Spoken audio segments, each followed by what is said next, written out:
Thank you for your patience, everybody. Let's begin, shall we? I want to say hello and welcome back. Today, we're going to be doing some more game dev stuff. Now, you may be going, okay, so you're just doing more sprite art? No, I'm going to explain a little more about what we got to do.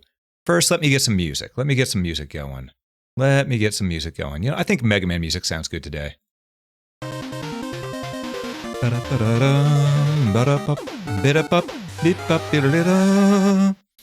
Also, now let me catch up with chat. Abaddon, Gaston got first. Nibnob, good to see you as well. Lux, Super, welcome in, everybody. Hope you all are doing well tonight. But yeah, today we're going to be doing some more sprite art to go ahead and create the characters, but I need to give you all an idea of how much work I've been doing on this in my spare time. Because the sprite art I save for whenever I'm on screen. However, what I've been doing in my own time has been... Let me see if I can find it. Here it is. This. The documentation. This has been one of the biggest things. I've got a whole lot of stuff. Character stats, character races, base classes, advanced classes, signed act, magic system, fatigue system, how the battle system works. I've done a lot of work on this, folks. A lot of work on this. And all this here was done in about 4 or 5 hours this morning.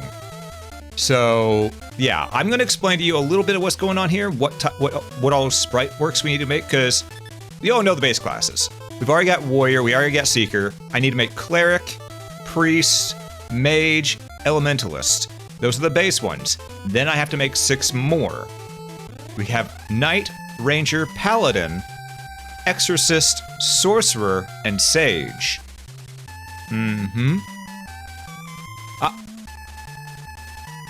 So that's something you'd want to read? Yeah, I've got a lot of stuff here. I mean, we can read a little bit of it. I can read the races and the classes. The rest I have to keep a little hush-hush. But I can at least read the base premise and stuff like that because one, this will document that this is my project. If anyone tries to take it, guess what? Evidence up on the internet that it belongs to me. So this is a way to copyright. So, you know what? Yeah, let's do that. I'll read off the base classes first. The game will contain the following classes available when creating a new character. Each requires the minimum stats listed in parentheses to be turned to said class. And characters can change to another base class at any time that they meet the stat requirements. So pretty much we're taking from Wizardry as well as this game I'm going to be making. It's going to take from Wizardry, Phantasy Star, a little bit of Final Fantasy, but mostly Wizardry and Phantasy Star. Now, first off, we have the Warriors. They will need 12 strength, 13 character will need 12 strength and 13 vitality to be classed as a warrior. And here's what the warrior can do. The warrior class is the early game tank, focusing more on defense with a reliable but slow attack style. They are able to equip swords and axes, as well as equip up to heavy armor, but gain no magic of any kind. Warriors have the ability to guard, cutting the damage they take that turn in half. They have a higher chance of gaining more vitality and strength upon level up. Seekers... Pickle priest. There will be a priest, I promise you that.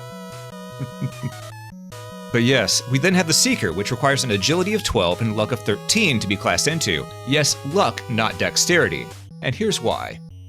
The Seeker class is less combat inclined and more focused on gathering items and disabling traps, making the way safer for the rest of the exploration party, while also gathering enough gold to help supply the party with better equipment from the shop. They can dual-wield daggers and equip bows as weapons, as well as up to medium armor, but gain no magic of any kind. They have a higher chance of gaining more luck and agility on level up. And the reason that this is important is because if we go up to the stats information, there are the following stats: strength, dexterity, vitality, agility, intelligence, faith, luck. These stats have the following effects on the player characters. Strength, gain +1 base damage for every strength. Simple enough. Dexterity, gain +1 to their base hit chance for every dexterity.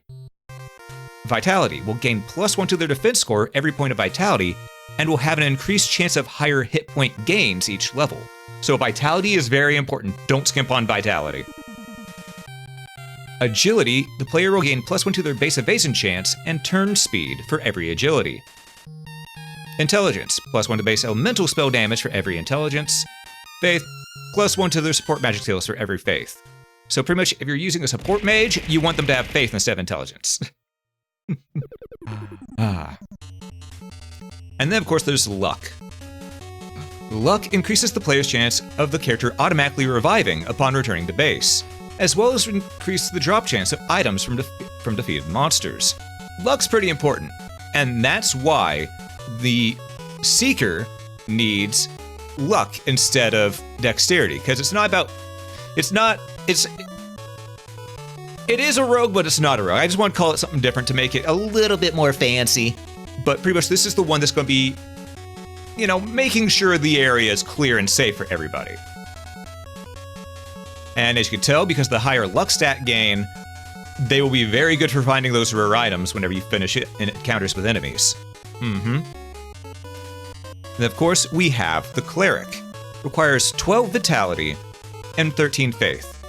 The Cleric class is a defensive support class, able to support from either the back or front lines due to their higher defenses. They can equip hammers and axes for offense, and choose to wear only medium or heavy armor. Clerics gain access to faith-based magic such as healing and stats buffing spells, but due to their focus on having a higher defenses, they are unable to turn any undead to ash, unlike a priest or priestess. They have a higher chance of gaining more vitality and faith on level up. So it's going to be based on the highest luck stat in the party, or some total luck stat on worst chance? Highest luck stat probably. I'll figure that out as I go. I'm guessing highest luck stat. Though combined luck stat could also work. Though that could be easily cheesed at that point.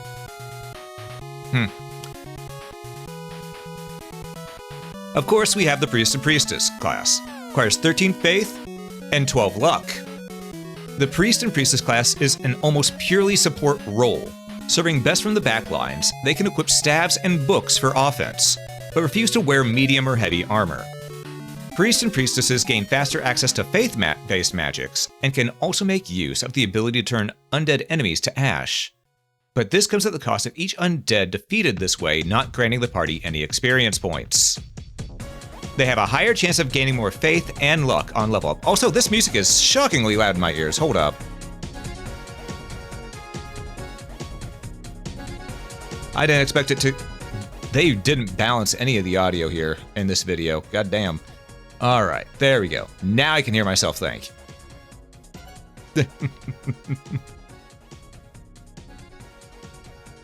True. Well, not just multiple seekers, but you could also use a couple... You could use some priests too to get a little bit higher chance on drops. Not as much as a seeker, but you know, priests or priestess can help too. Then of course we have the mage. Intelligence of 13 and dex of 12 needed. The mage class is a backline fighter that focuses on using spells to damage and debuff the enemy. They can equip books and bows for offense, and only wear light armor such as robes. Mages get access to int-based magics and are able to identify the magic items they examine, serving to help the party avoid being if I can read. It's my own words and I can't even read it. Serving to help the party avoid equipping any cursed gear. Now they can't say, oh yeah, you're uncursed. No, they just go, oh, this item is magic. Yeah, it's cursed, don't equip it. You know? They have a higher chance of gaining more int or dex on level up. And then, of course, we have the Elementalist. And requires Intelligence 13, Strength 12. An Elementalist class is a type of fighter who's adept with both martial arts and elemental magic, and are able to serve well from both the front and back lines. They can equip stabs and daggers for offense and wear up to medium armor.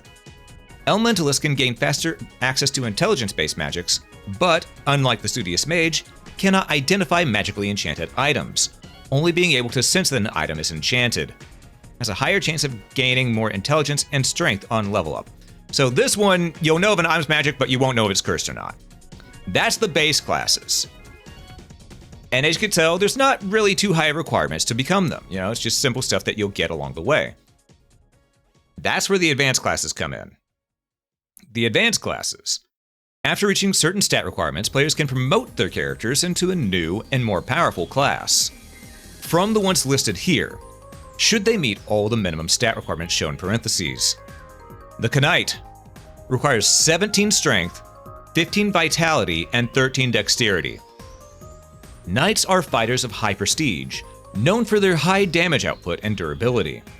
They are able to equip any kind of physical weaponry and equip up to heavy armor. So pretty much they can equip any melee weapon and a bow. That's pretty much it. However, they do not get access to any magic.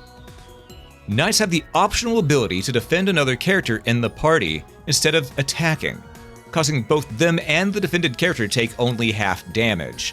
So it's like an upgrade to the guard ability, but this time you can have it to where, okay, they're guarding, say, a squishy mage who you don't want to get ganked during a turn while they're needing to cast a spell, which is something that we've never really seen knights do in video games. They're always just, oh, face tank everything, maybe guard themselves, but that's it. So no, this right here, I'm proud of, because that's something we haven't seen knights do properly in video games. Maybe every once in a while we do, but it is very rare. It's usually not for the knight class. Exactly, it's cover. Knights have a higher chance of gaining more strength, vitality, and dex upon level up. Usually it's paladin ability? Yeah, but even then, we don't see paladins do that. We see them able to cast protective spells instead of, or protective miracles instead of actually stepping in front and just tanking it, you know? Rangers requires 15 dex, 15 agility, and 15 luck. Rangers are masters of the terrain, able to not only discern and disable traps that might be hidden around them, but also, quote-unquote, use them against enemies. Pretty much, that's just flavor text. Here's what it's able to do. Rangers are able to dual-wield both daggers and swords, or equip a bow for offense, as well as equip up to medium armor. They also have the ability to sometimes instantly kill an enemy with a normal attack, which is the use them against enemy, though they do not gain access to any sort of magic. Rangers have a higher chance of gaining more dex, agility, and luck on level up. So pretty much this is what would normally be your ninja class in, say, wizardry. That's why it requires 15 and at least 3 different stats, which is not easy to get.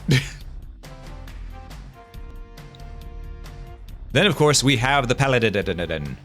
Requires 13 strength, 17 vitality, and 15 faith. Paladin are fighters who valiantly serve a deity rather than a royal or noble.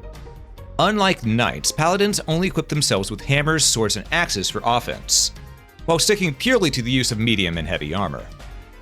Paladins gain access to faith-based magics such as healing and status buffing spells, and take half damage from all magic-based attacks. Paladin have a high chance of gaining more strength, vitality, and faith on level up. This is your anti-mage. You may want one in your party, or, you know, maybe you're good enough that you don't need an anti-mage, you know? Yeah, a small pool that you don't have to hit. Yeah. Of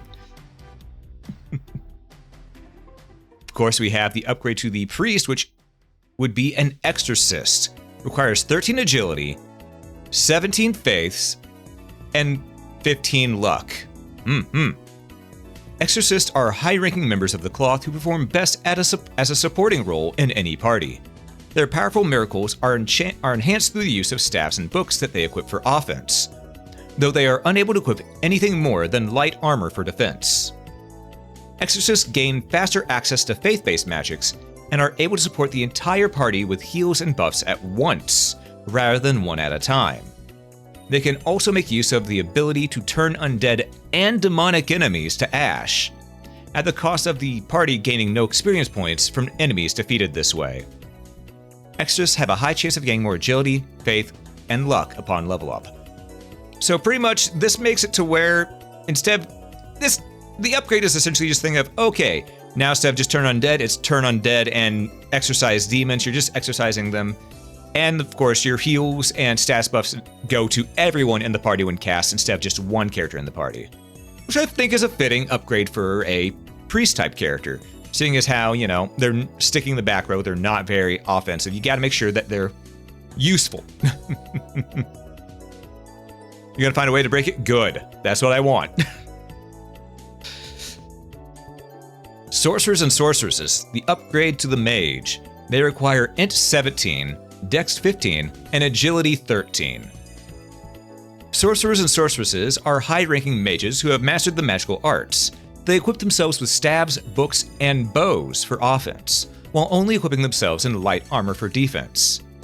Sorcerers and sorceresses get access to int-based magics, and are able to not only identify the magic on items they examine, but also dispel any curses that may have befallen a party member, allowing party members to equip cursed items without suffering any ill effect once the rite is performed.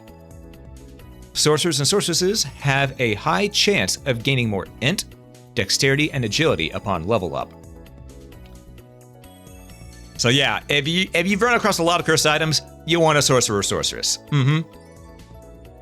Then of course we have the Sage. Sages require 17 int, 15 strength, and 13 faith. Sages are individuals who have mastered the powers of both mind and body, and they equip themselves with staves, daggers, and hammers for offense, and wear up to medium armor for defense. Sages have the ability to use both int and faith-based magics, as well as having the ability to cast 2 spells at the same time. Not at the same, 2 spells of the same or lower level, let me read this again.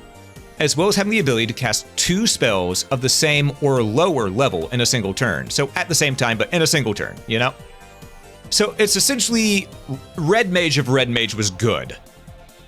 Because we all know Red Mages, we love a good Red Mage. I love a good Red Mage. But they're limited in how they can't, use the higher level spells.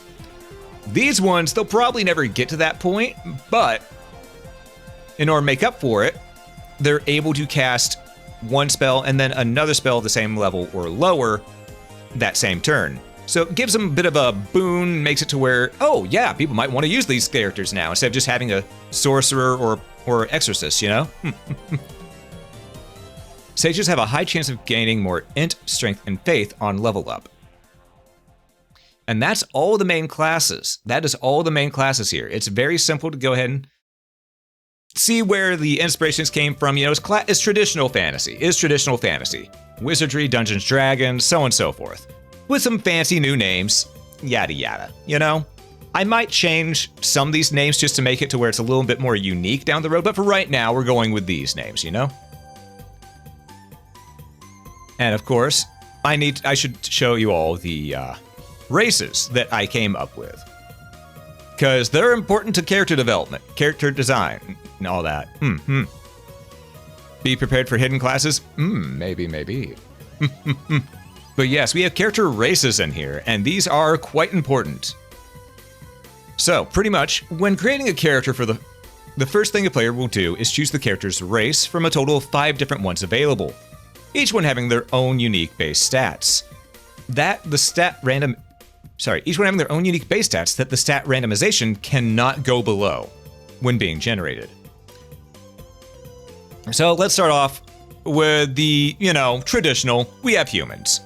Well known for their adaptability and ingenuity, humans are found in almost every section of the Ciotari star system, due to their wanderlust, but originated on the planet of Aurelia, which they now share as a home with the beast folk. Their stats cannot go below 8 strength, 5 dex, 10 vitality, 7 agility, 7 int, 10 faith, or 8 luck. They're your well-rounded, just jack-of-all-trades human, essentially. They're not the best at dexterity or, agility and int-based classes, but they're pretty good at vitality, faith, luck, and strength. Now, there's also the beast folk, which are mostly humanoid in shape, but with some animalistic features.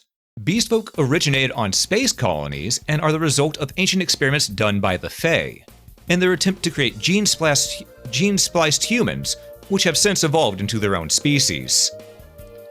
Their base stats are as follows, and cannot go below 7 strength, 10 dexterity, 8 vitality, 10 agility, 7 intelligence, 8 faith, and 5 luck. Then there's the Fae, which were mentioned briefly a moment ago. beings that came into existence long before the origin of written history, and hail from the scientifically advanced planet of Teirun. Fae are highly proficient in different technological fields and are often joined by AI companions known as Sprites. So pretty much think your elves, your dwarves, your goblins, all those belong to Fae. It's just easier to make it just one instead of having it separated into 3 different ones. Fae cannot go below 5 strength, 8 dexterity, 7 vitality, 8 agility, 10 intelligence, 7 faith, or 10 luck. Needless to say, they're best for intelligent and luck-based classes. Then of course we have daemons, not to be confused with demons, these are daemons. Those who are unmatched in the magical arts. Daemons are the beings who hail from the planet of Lemia, a planet covered perpetually by a thin layer of clouds, where its very core sustains all life through a shockingly high mana output. Their stats that they cannot go below are 8 strength, 7 dex, 5 vitality, 7 agility, 10 intelligence, 10 faith, or 8 luck. And then, of course, there's the Dragonkin. This one I know a lot of people are going to play as, because who doesn't like being a dragon? Anyhow, though somewhat humanoid in form, Dragonkin are the long descendants of ancient dragons that chose to live amongst the various people among the stars. They originate from the massive planet of Amares, where the gravity that proves deadly to any other species has granted them raw strength beyond that of most others. They cannot go below the stats of 10 strength, 8 dexterity, 10 vitality, 5 agility, 8 intelligence, 7 faith, and 7 luck. So yeah, these are the main races of the game. And as you can tell, it's gonna have a fair bit of sci-fi in it. Because I love fantasy, but I also love sci-fi, so combine them for science fantasy. But yes. You already have ideas? Oh, good. I enjoy people having ideas. And you can tell that, putting all this together in just less than 4 hours, because I've only read 2 sections out of this. Well, technically 3 if you count advanced and base classes, 2 different ones. This was just me pulling things out of thin air. So I've done a fair chunk right on this. And yeah, I'm working hard. Some things will be modified to make sure it's a little more balanced, a little more fair. But yeah, I guess I'll go ahead and read the basic game information just so that people can I'll just read the entire instruction manual for right now. Here's the basic game information. I don't have a title for it yet, so Title Unknown is a turn-based dungeon crawler RPG inspired by classic games such as Wizardry and Phantasy Star, spelled with a PH. As such, the game takes place in mostly dungeons with floors of varying difficulty, where it will be expected that players will need to exit the dungeon from time to time, in order to stock up on supplies, recruit or revive characters, and visit the guild hall to change classes. When the player first selects New Game, they will be given the option to play on 3 different difficulty modes: Casual, Traditional, and Iron Man. Appreciate how the stats are acting usually the same array, so there isn't a specifically superior option. Yep, exactly. That's the whole point. I want people to be able to play however they want to play. But yes, the difficulties are as such. Casual difficulty will be for people unaccustomed to old-school dungeon crawlers, with adjustments made to grant slightly more EXP per enemy slain, as well as an increase in gold drop by enemy encounters. But the overall stats of enemies and price of items will remain unchanged, so pretty much this is the grind less mode. It's not going to be really any easier, it's just more of a thing of, okay, you're playing casually, you don't have time to sit down and play for a long time, a little bit more EXP from everything, a little bit more money, that way you can just get through the game. But the stats and the creatures, they're still going to try to kick your ass, Then there's Traditional difficulty, which will be the experience as envisioned by the developers, with no changes to the EXP or gold gain from enemy encounters. And then we have Iron Man difficulty.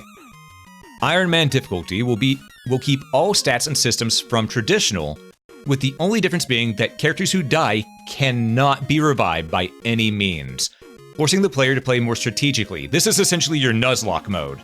For people who have really only played Pokemon or think of it like in those terms. This is the thing of, if your character dies, they're gone. Good luck. Hey, hi, welcome in. How you doing? Oh, you accidentally sprayed deodorant in your mouth? Now when you talk, it's a weird accent. Yeah, I approve of that pun. But yes, welcome in. Good to have you. Yep, Nuzlocke Wizardry mode, exactly. Of course, for the players, after a difficulty setting is selected, the player will start off by creating 4 characters to form their party, where they will be suggested to take on a tutorial that will introduce them to the main mechanics of the game, such as an explanation of the class system, how magic works in this world, as well as an introduction to the fatigue and set action systems, before being landed in the guild hall to purchase their items and equipment. Players will have the option to skip this tutorial completely if they wish to. At any point in time that the players are in the guild hall, they will be allowed to return to the quest counter in the guild hall itself, where they will find the options to create more characters, change the class of currently made characters, or accept side quests from the guild.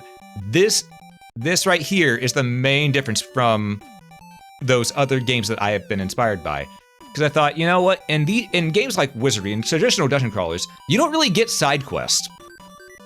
Ever. It's just you have your main quest, you go in, you deal with it.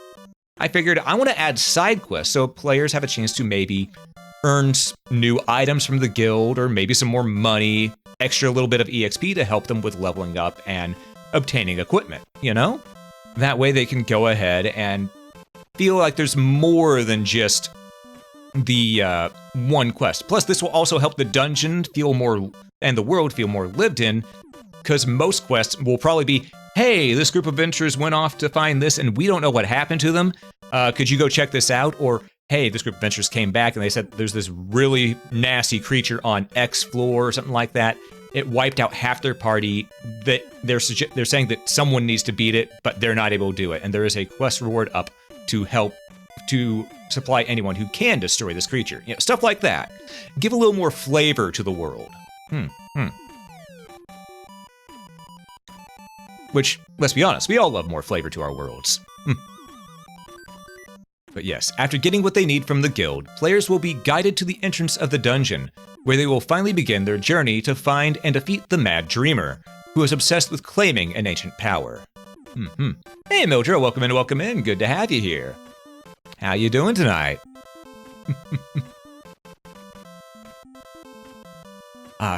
Just explaining the game that I'm working on.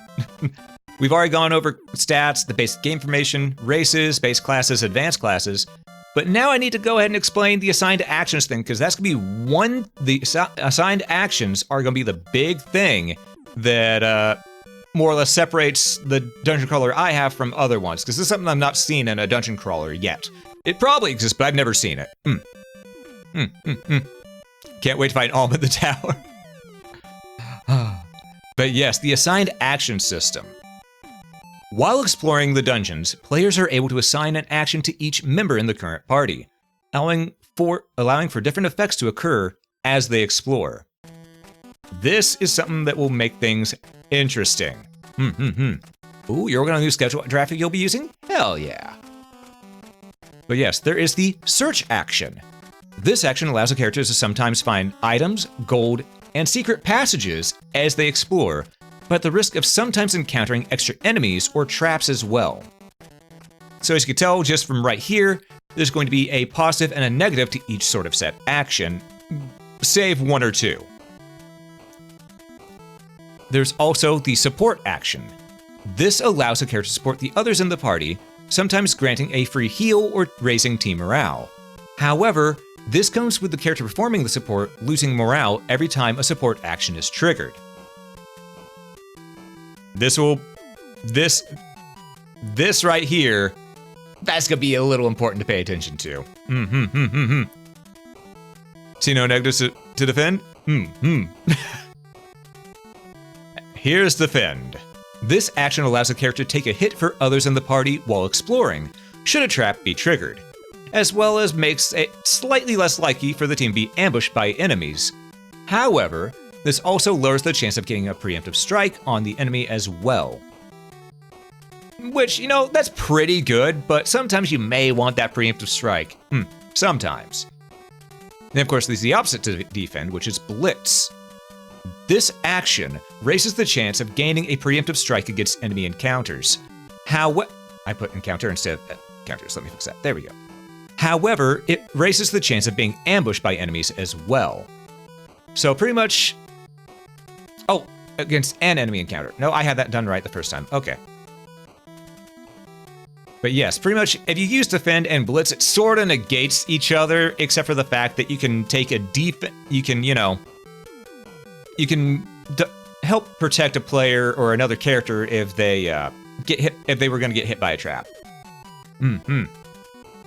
So these two do synergize, but Defend sort of negates Blitz, while Blitz also negates the negative side of Defend.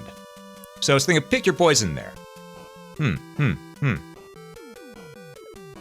Yep, exactly. Defend basically increases the odds of fighting of a fight being in a predictable manner. Yeah, it's very helpful. It's meant for people who, it's there for that reason.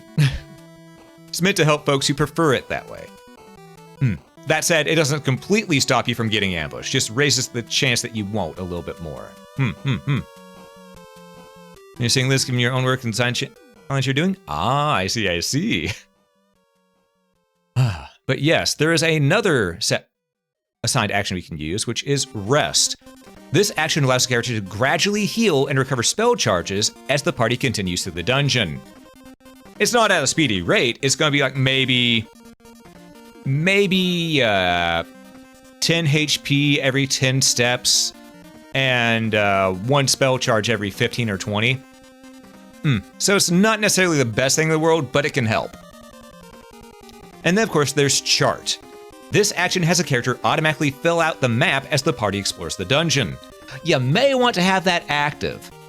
So these two don't really have any downside. Rest and Chart don't really have any downside, except for the fact that you only get 4 party members, meaning that's 2 members who might not be able to help with searching for items, lending support, defending the team, or blitzing the enemy. So you have to pick and choose. You can only use 4 of these actions at a time, and if you have multiple people that need to rest, you only have a couple actions that you can do at a time, you know? So you gotta pick and choose. Adds an extra layer of strategy onto everything. These are meant to essentially help the player purely and simply, but not to be overpowered. Now, it's only playing right now, but food for thought would having multiple people be able to defend a set action, and so would be ambush preemptive reaction stack. Exactly, it would. The more cautious a party, the more likely they're not going to get preemptive hit with an ambush. This is to help players play in whatever sort of form that they want. It's sort of like a, we have our difficulty settings already. This is sort of like an extra player-chosen difficulty setting along the way. So players who are better at one type of a play style will use one, while others will use another, you know? It makes it where each person's playthrough is different and unique. Alright, we have the magic charge system. Buckle up, folks, because spell slots are back. In this game, players use a hybrid of the old spell slot system from Dungeons & Dragons and the more modern magic point system seen in RPGs. Each character has a set amount of spell slots available for each level of spell discovered or purchase, from level 1 spells all the way to level 8 spells. Each character may learn only 4 spells per spell level, and if they wish to learn a 5th, they will need to forget one of the other spells of that level. Each spell level has a set amount of magic charges, starting with only 1 charge and increasing for every int and or faith above 10, with each level group going up to a maximum of 5 charges. Players will gain a spell level every 2 level ups.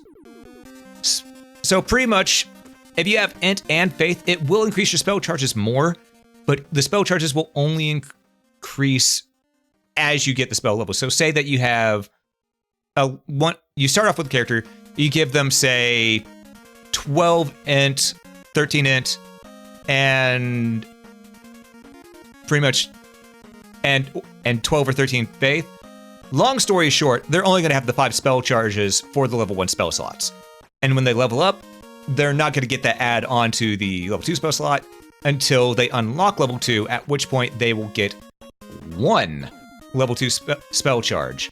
So think of it's as it's unlocked. When they're unlocked, the more int you get, the more a spell charge slot will unlock, so on and so forth. Now, spell charges do not recharge on their own unless the player is using the rest assigned action on said character, and must be charged by either returning to town, using a camping kit for a full rest, or using a tonic, which can be purchased from the guild shop. Each tonic restores 1 full charge to each spell level. So think of it like a mana potion. Let's say you have 8 spell levels, but you've run out of spell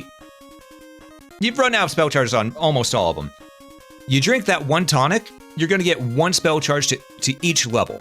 So think of, overall, tonics are really good and can be used in battle as well. So that's why it's like a mixture of the old spell slot system and the MP system, but while also having limitations to make it to where it's a little more strategic. Definitely a bit more convoluted, but easier than this. It's just a way to make it to where mages can be extremely powerful, as they should be, due to the spell slot system.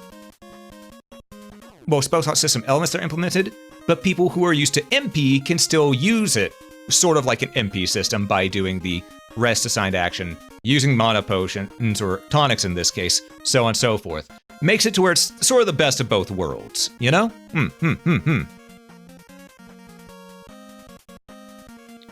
Well, spell slots indeed. Venetian magic. What's Venetian magic?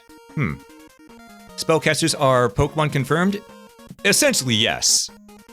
Oh, sounds like this problem with Vance isn't quite here. Good. Yeah, because I like having it done. I like having it done in a way that seems fair, but at the same, and is easy to understand, but at the same time has complexity to it. But I follow the main rule of KISS, keep it simple, stupid. That's the main thing. Gotta keep it somewhat simple while not overpowering magic too much. High-level mages, yes, they should be powerful. They've always been glass cannons. That's the name for the D&D spell slot system, named after Jack Vance, since they were designs of his dying Earthbirds. Ah, gotcha. But yes, that is how the magic star system will work. It's the best of both worlds, in my personal opinion.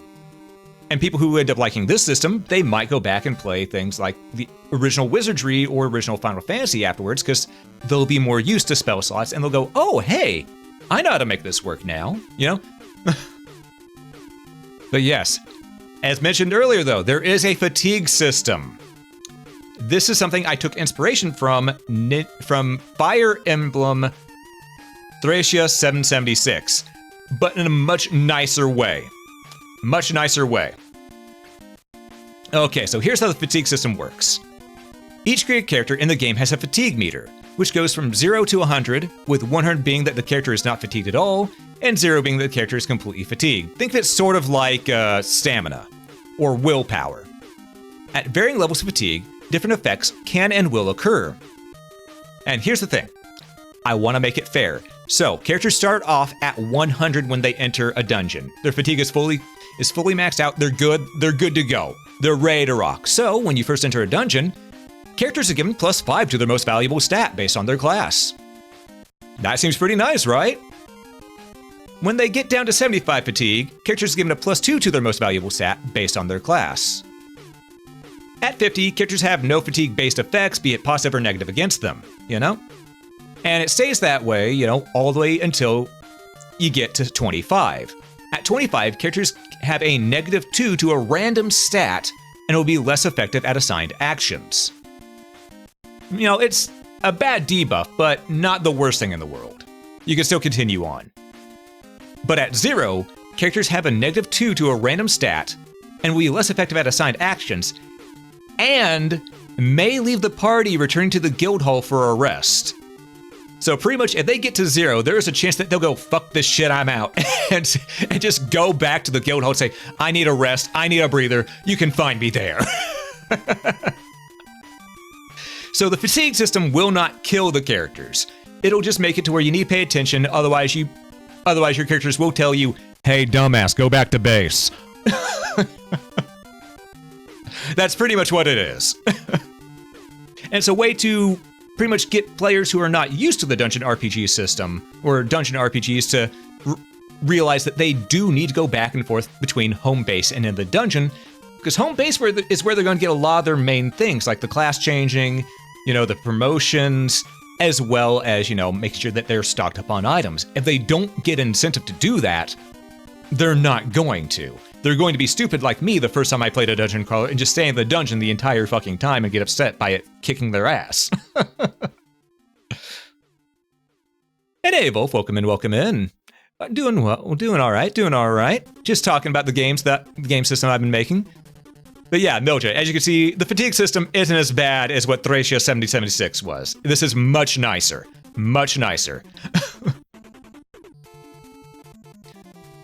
But yes, fatigue levels actually fluctuate while in the dungeon, based on a myriad of factors. Going down, the more specific character takes damage, when they trigger a trap, when a teammate falls in battle, and for every 100 steps taken since entering the dungeon. So pretty much, if they get smacked around the battle, they're going to lose a bit more fatigue than they would normally.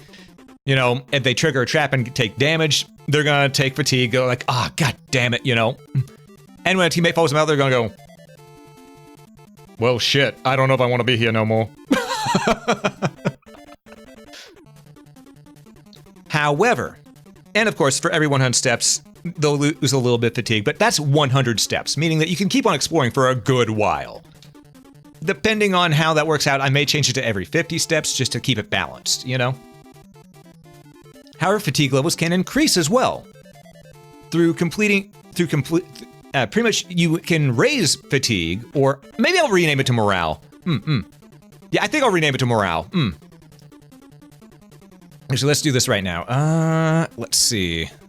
Where is my editing? Yeah, you know what? I'll do it later. I'm just gonna call it fatigue for right now. It's gonna be changed to morale though. Levels can increase through completing a battle with taking little to no damage. So if people barely take any hits, morale levels or fatigue levels go up and they're feeling a lot better. And that's for every character in there. Eating a meal, raises morale, stuff like that. Successfully disabling a trap, or setting up camp and resting. So pretty much there's ways to restore your morale fatigues meter while in the dungeon. So it's easy to balance, it's easy to take care of. You're not only ever losing, you can also gain. And characters will also fully restore their fatigue gauge upon returning to the guild hall or leveling up. This is for a dungeon crawler, an RPG, a DRPG if you will. Now we get into the other thing, battle and revival system. Battle system is going to be pretty simple. Very simple because, it's an RPG, it's a DRPG, we're going to do it in the traditional way. Battle system, for title unknown, is a traditionally turn-based system akin to Wizardry, Phantasy Star, and the original Final Fantasy. When players enter a fight, the character at the top of their roster will be selected, and they will be given the following options: attack, skill, magic, item, and run. I don't think I need to explain to any of you here what these do, but you know what? They're on screen, you can read them if you need to. Alright. After the player selects an action for each of their characters, the combat phase will commence, with characters or enemies taking their turns based on their agility stat. That should be an and, not or. There we go. Once all on screen have taken their turn, the options will show themselves again and the battle will continue until either all enemies or party members are defeated or the party escapes. If a character in the party is slain by an enemy, they will remain dead until revived at the guild hall's cathedral, where they can be revived for a price based on their level. However, if the entire party dies in the dungeon, the player will be brought back to the guild hall's quest counter menu to either create a new party out of existing characters they have, or to create new characters to form a party. While exploring the dungeon after a full party wipe, the player has the chance to find their remnants and reclaim their equipment and items, with the ability to resurrect the fallen characters if they manage to bring their guild tags back to the guild host cathedral, where, it will follow the price based on their level. However, on Iron Man difficulty, there's no reviving the fallen party, only reclaiming their equipment and items. So that's that. That's pretty much it. Very simple. Ironmost Cathedral just has a list of everyone who died. Pretty much. That and the cathedral can, if you've been cursed, you can go there and they can uncurse you, stuff like that. That'll be, I'm not fully done with the instruction manual. I gotta add some more stuff to it, but that's pretty much the main gist of it. Very simple to understand. I've got everything balanced to where people can do whatever they want with their stuff, but for now, this is how it is. But yeah, with that, we need to make some more sprites. And namely, we're going to make the cleric next. So, let me go ahead and change the window we're capturing back to Aesprite. There we go. All right. So, now that you've seen how that's going to work, let me go ahead and close that down. All right, and we're gonna pull back Aesprite up in front of my face so I can actually see what the hell I'm doing. We need to make a cleric, but I also need to take a sip of my tea.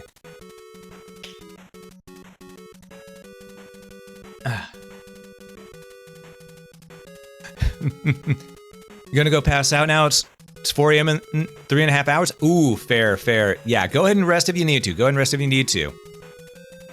Oh, wow, it's 12:32 a.m. You know what? Actually, we've been going for about 53 minutes. I think I'm going to take a breather as well after having read all that, because I need to stretch my legs, get a little bit to eat, because I haven't eaten too much yet. I'm going to go ahead and grab me some grapes or something like that, and I'll be right back. But in the meantime, we're going to put up the away screen, and during this, do be sure to stand up, stretch, hydrate, dehydrate if you need to, grab a snack if you haven't already, and I will catch you after these messages. All right. Thank you for your patience with the ads, everybody. Let's continue, shall we? All right. Also, Kidden, welcome in. Enjoy your lurk. Oh my God. Right. If you hit that button, it zooms in. Okay. But yes, we're going to continue by making the cleric sprite now. Last time we made the seeker, though. I will say that might end up being the. I might change that from being seeker to something else. Nah, we'll leave it as beat for now.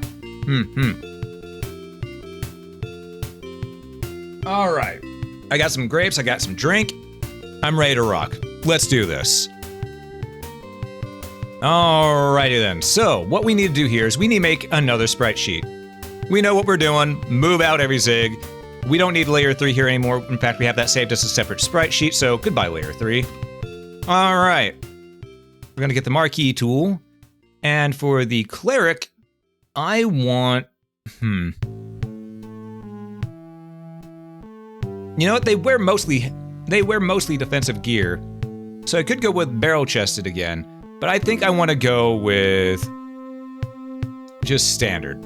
So let's grab this, copy, paste, there we go. We got our base outline. So let's go ahead and do this. Now I shouldn't have got rid of layer 3, I just realized what I need from it. I'm gonna have to grab one of these things. Hey Liz, welcome in. Good evening to ya. Also, for those wondering what music we're listening to right now, we are listening to music from Phantasy Star, the original one with the FM track.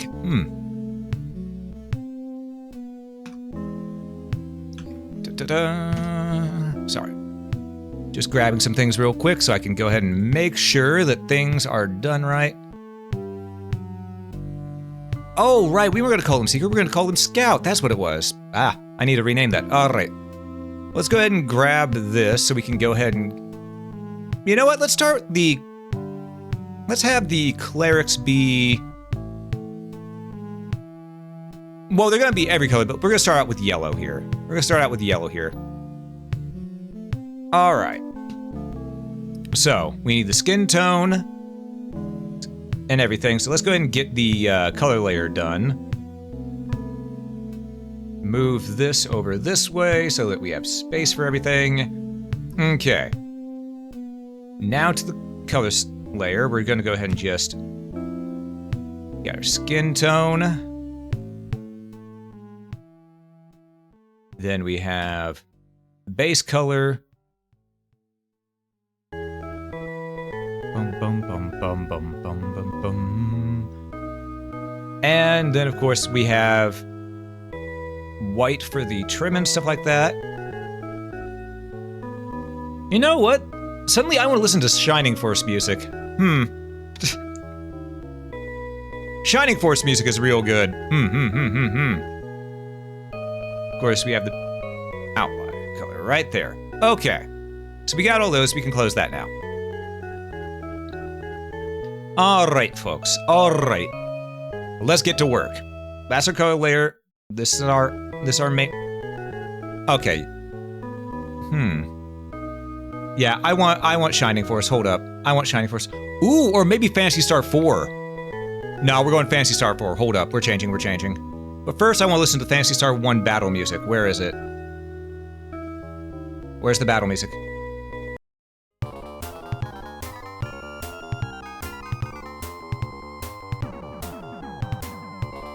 Huh, this doesn't...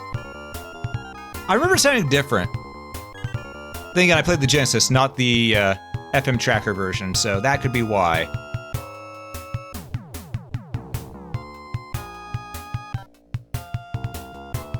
Probably why, yeah. Alright, anyhow, enough of that. We're going to Phantasy Star 4.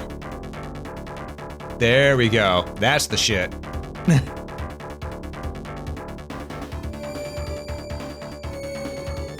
Alright, so we need to go ahead and create a sketch layer after we fill in the basic things here, such as, you know, eye color. And then we'll go ahead and grab the skin tone to go ahead and block out the feet real quick. That way that we don't actually fill in the wrong places. Hands.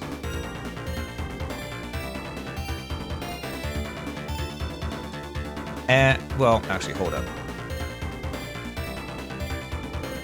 Like that. And there we go. All right, now we can just go ahead and fill in the head.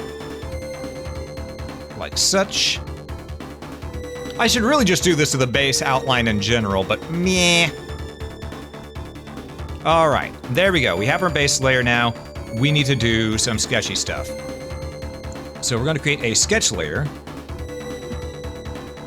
And for this layer, we're going to use, since we got yellow here, let's go ahead and go with,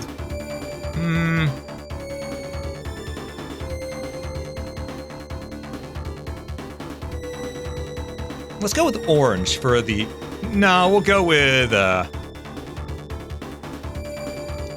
blue for contrast, because it'll look better this way. We're going to use this for our sketch. All right, for a cleric, this one needs to be sort of bulky, wearing at least a chest plate of armor. So first let's get the chest plate going. So from the front, it'd be more like this. They'd have a chest. Ah, that's the fill tool, not the brush tool. There we go. There we are. I'm gonna do that. And then from the back, do that.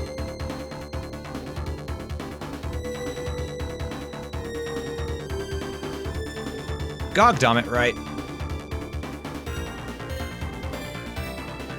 There we go. And then from the front, like that. That will be changing a little bit, don't worry. Now we need to go ahead and give trim to go ahead and make sure that it looks proper. So we got the line for the chest plate right there. Let's go ahead and do layer 1. Well, actually, no, we're gonna go layer 3. And we're just gonna do that. So well as a line right there, because they're going to have pants, obviously. Put that there. Do that.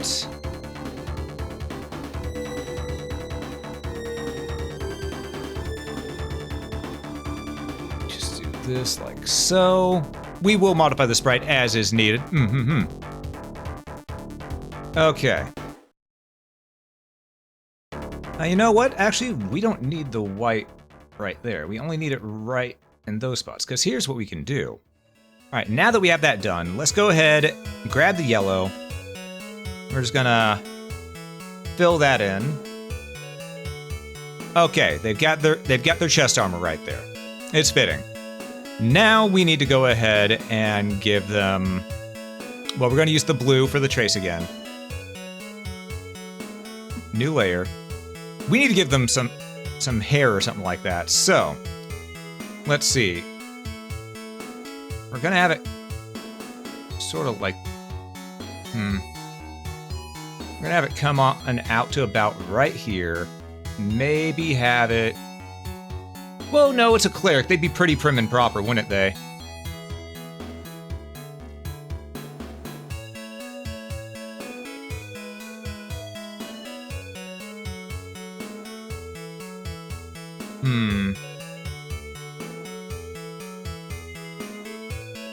So sort of like that.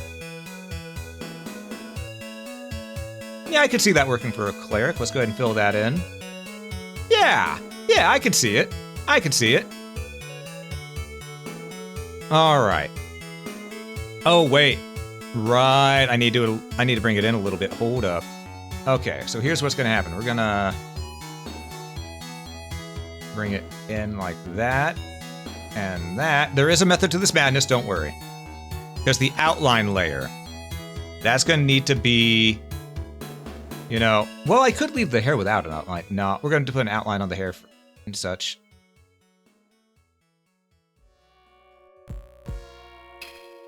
That.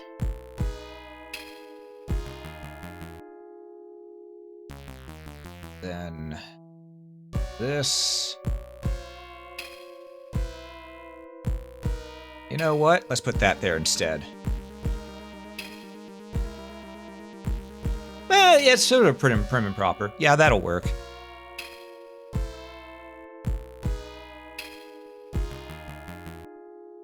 little bit like that, maybe. Because we gotta remember, the black outline is going to be turned into this shade as well. Hey, Gilbert, welcome in. And welcome from Brazil. Good to have you here. I hope you're having a good time down there. We need to grab this hex code. Give me a moment. All right, we're gonna go on to layer 1. We're gonna grab the black outline here. We're gonna replace it with our... There we go. Now that we can see how it looks, this will be fine. Okay. So let's go back to layer 4, which is our sketch layer.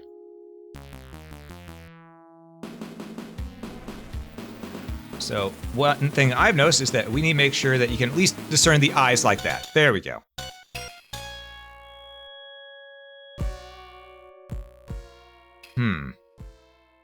We're also going to give a little bit more definition to them as we move along, but I think right now we're going to leave this be because that hairstyle, that's going to work fine. That's going to work fine for the cleric. That's going to work fine for the cleric. So let's go ahead, take the main color, we're just going to pop. There we go. Yeah, that looks good. That looks good. Okay. Now we just need to draw this on top of each of these to get it to look right. And the best way to do that is, well, since it's all just on this layer, we could just bada bing, bada boom, baby. Copy, paste. Copy, paste. I'll have to draw from scratch on the front, though. Unfortunate. But that's simple enough to do. I can just go ahead and have it like that and then bring it down.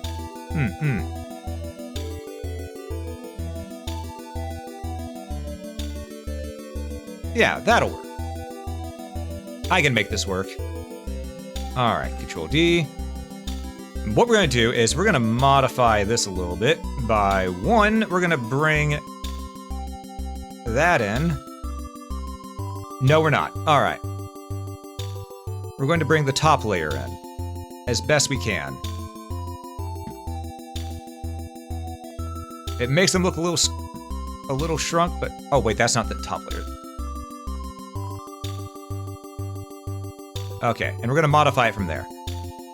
Because what we need is we need to have this be a little more like that. We'll leave that little swoop right there. That looks nice.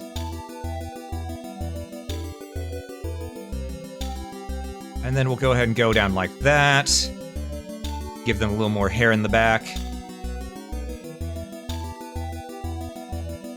Do a little bit of this. A little bit of that. There we go! And the hair looks proper from the side now. So what we're gonna do is, instead of just redoing all that with this one, I'm just gonna go ahead and delete that. I'm gonna copy paste from here over to the right. Well, I make it harder on myself, I can make it easier on myself, right?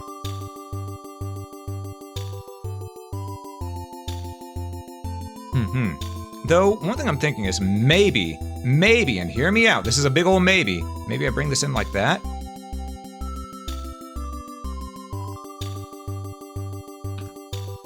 Yeah, that looks better. That looks better. Okay, so we're gonna go ahead and grab this, bring it in by one. Perfect. Perfect. Okay.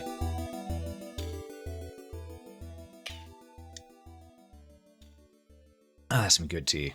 I'm gonna have me a grape as well. Hold up. Time to rock.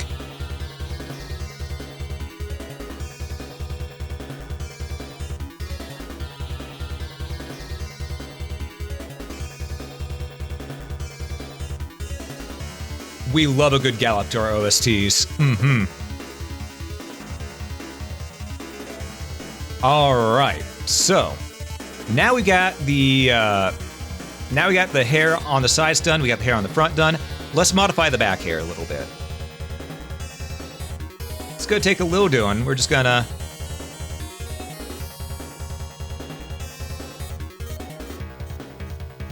do that. Have it down a little bit more here. Like so. There we go. Nice and easy. All right, the hair and the main torso part is now done. So, crazy how just a few pixels can completely transform the look of a thing. You know, because Minecraft Villager, Cleric. Minecraft Villager, Cleric. Let's zoom out to get a good view at it, though, just to make sure. Yeah, that looks fine. All right. Let's see. Oh, there goes my neck, finally.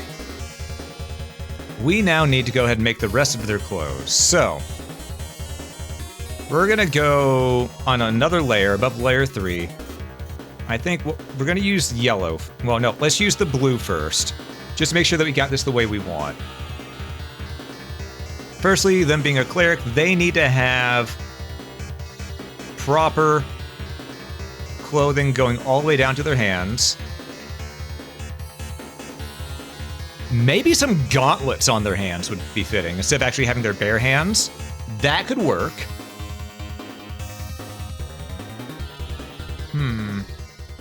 As well as some boots for fighting. Because these boots were made for walking, and that's just what they'll do. That was a sudden shift in tone. Alright, so. I like the idea of this, so let's go ahead, grab the yellow. Put it there, there, and there. And we're gonna grab the white. And we're gonna make this a proper gauntlet. Yeah, I like the idea of having them equipped with a gauntlet.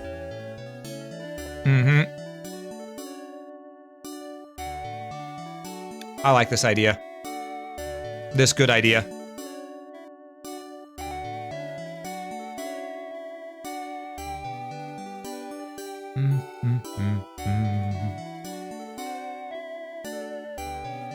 Alright, we're gonna move that like that.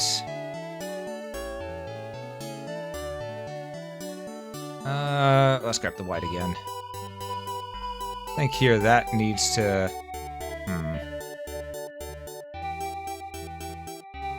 Yeah, get the gauntlet on him. That's a little too much white there. Hold up.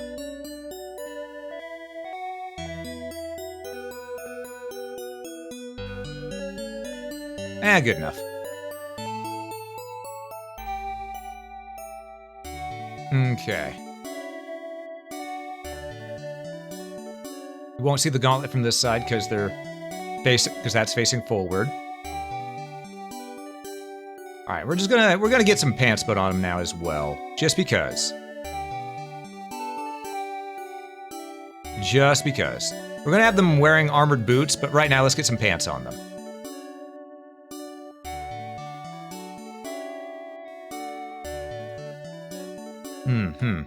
All right, now to do the armored boots.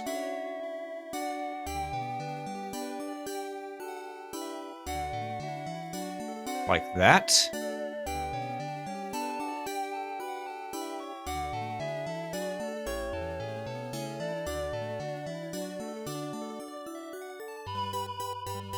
There we go.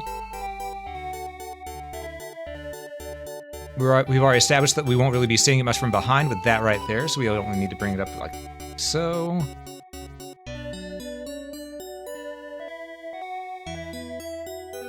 Just do that. Perfect. We're gonna go ahead and grab the yellow, and we're gonna fill in this as well. One thing We're gonna grab the outline layer now, because now we need to make it look like there's a clear separation between pants and stuff like that. So,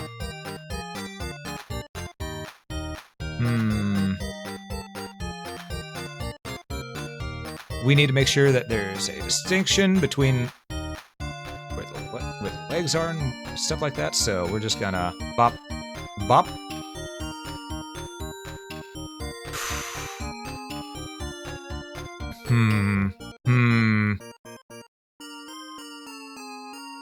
Here's a question, do I fill that in with more white or with more yellow there?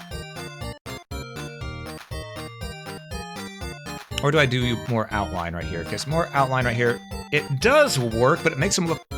No, that looks fine from a distance. Okay, up close it looked weird, but from a distance it looks fine. Okay. Okay. Which means maybe delete... Uh-oh, right, layer 1. Absolutely not. All right. Now they do have the the plate going across their front and their back, so we gotta make this look right. We're not done yet.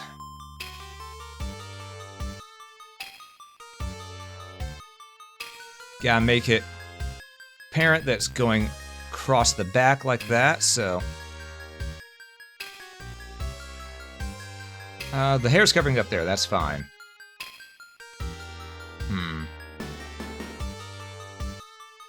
Okay.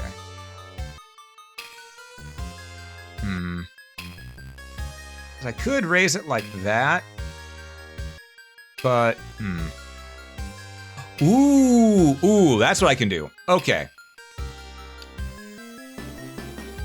For the back, it's going to be full white. Because their chest plate...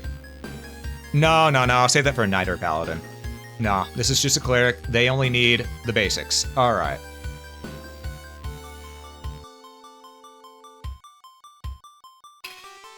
Feels like they need more, though.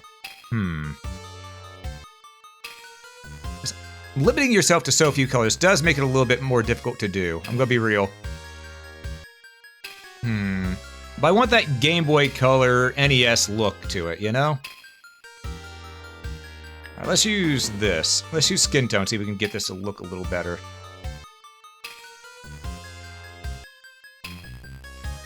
So maybe we have it to where... Yeah, that looks a little better. Just giving a little bit of skin tone before the gauntlet helps a lot, actually. Yeah, I like that. Ah, a little too far out.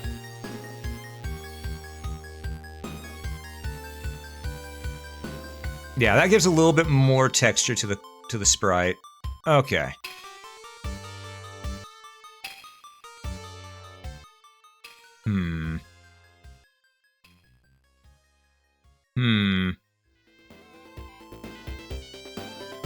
Let's see.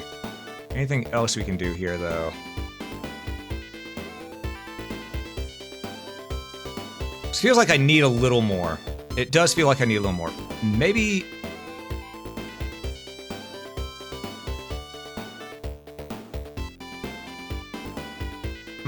No.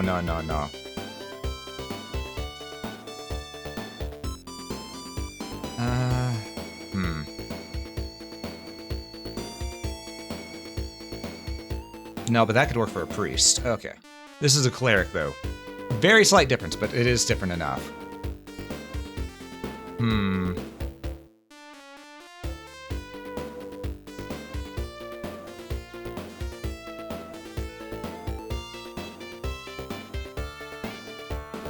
There we go. Like that. Okay.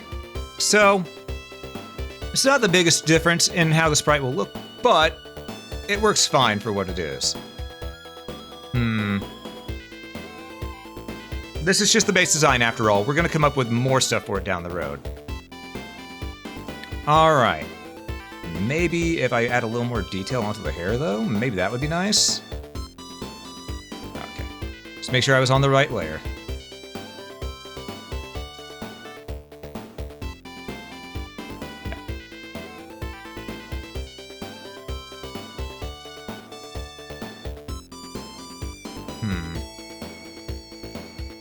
Could do that.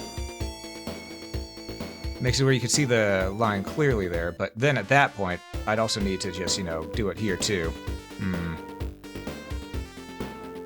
Which that just don't jive with me. Alright, so. Let's see. Ah, that'll work. Give a little more definition, maybe.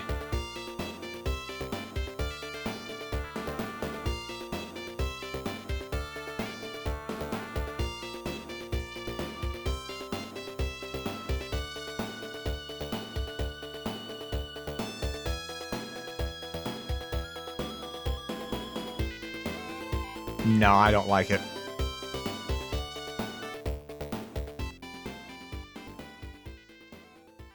Matter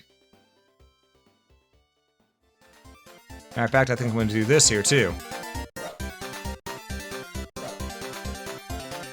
Alright. Okay. So... Yeah, we're just going to leave this be. We're going to leave it be. Don't muck with it. Let's go ahead and merge these layers.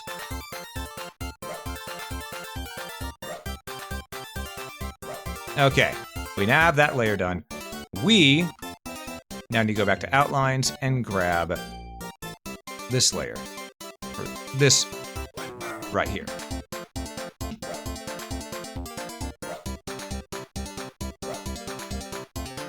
Alright, so now we have this, we can go ahead and start making the attack frames. First things first. We need to take this dude's head off.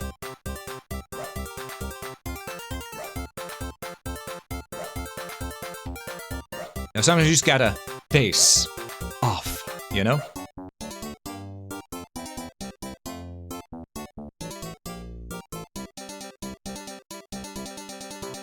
Like that. Okay. What the hell am I doing?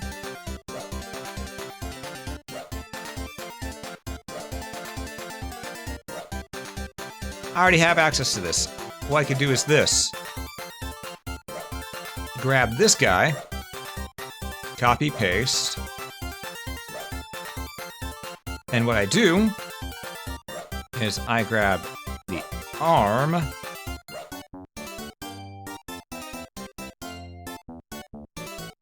Copy, paste that over here.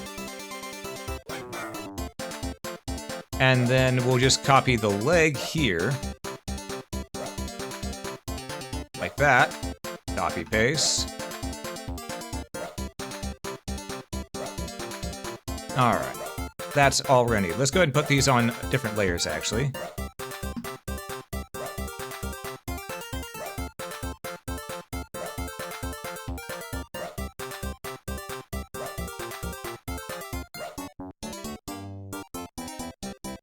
Okay. 1, 2, 3. 1, 2, 3. Perfect. Okay. And then this will also need to go onto another layer.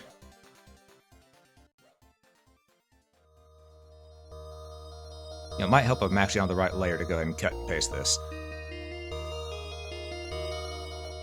There we go. Put that below layer... Right, still selected. There we go. Now I put that layer below layer 1, and I can go ahead and just drag and drop and just bada bing, bada boom, like that. Okay. Now we're gonna go onto layer 1. We're gonna yeast Elias this son of a bitch. He don't need to exist no more. Alright.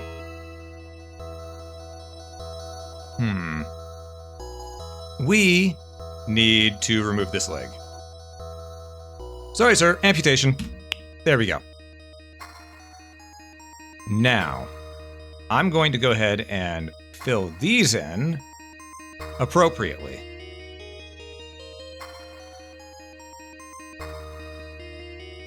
Alright, and we know that this is like this, and that the foot would be like this. He's wearing gauntlets, so like that. A little bit of skin tone right here. And then more yellow. Okay, we got that done. We got that done. We're not done yet, though. We're not done yet. Because we need to go and open up our warrior sheet. That way we can grab the arm. There we go.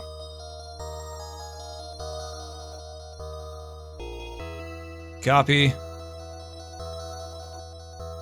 We're gonna put this on layer 4 as well. Paste. Alright, we're gonna go ahead and take that. We will make sure that it's on the same height right there. There we go.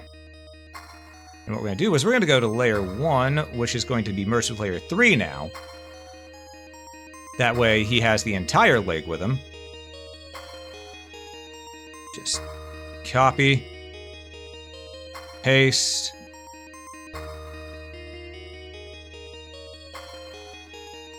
Right there. And we're gonna deselect and erase this here. Alright. Go back onto layer 4. We know he has a white gauntlet, so we're gonna do that.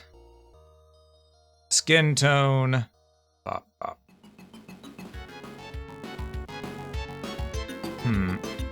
Yeah, like that. There we go. That's a little too much skin, actually. There we are. That's better. All right, and now we have those frames. Perfect. Merge down. Nice and easy. Nice and easy.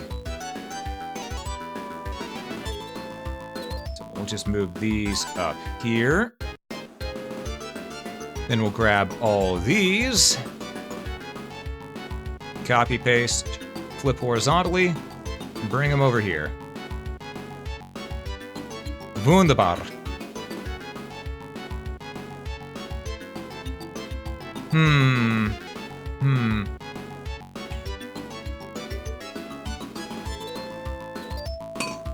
Whoops. Forgot I had a bowl right there.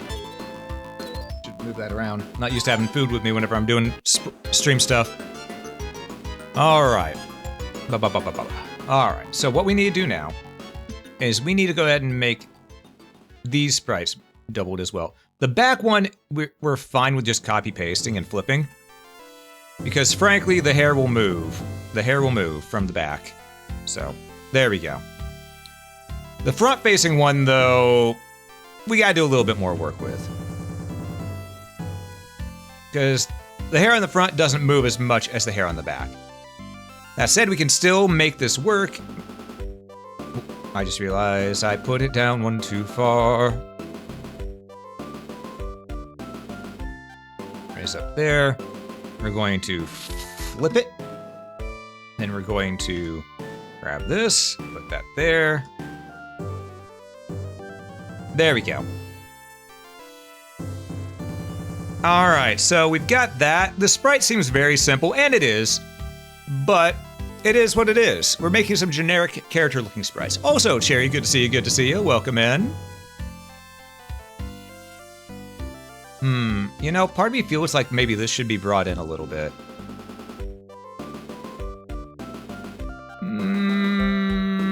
If I do that, I need to do that as well. Yeah, that looks better. That looks better. Okay. Bop, bop. Okay, okay, okay. What if I do this? Hold up. Yeah, that works. That gives more detail. Doesn't look as bland. Some simple is best. So are you doing art at the same time? Thought it happened? Ah, thank you, Cherry. Appreciate you being here. I hope you're doing well, by the way.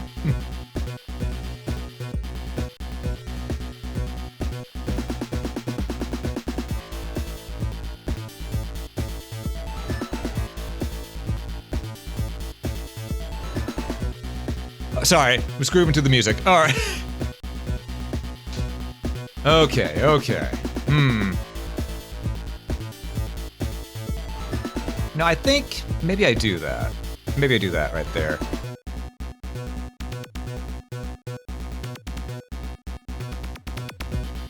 Yeah, that does look better like that, I think. Yeah, it does. Okay.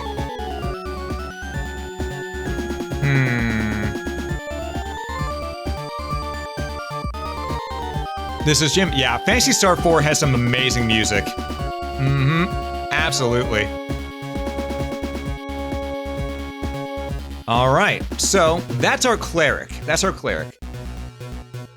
I do wonder if I should add some more things to it. Like, part of me wants to add a shield, but at the same time, that would mess with the combat animation, so gotta leave it a little simple. So there's our base cleric. Now, we need to put it onto its own sheet.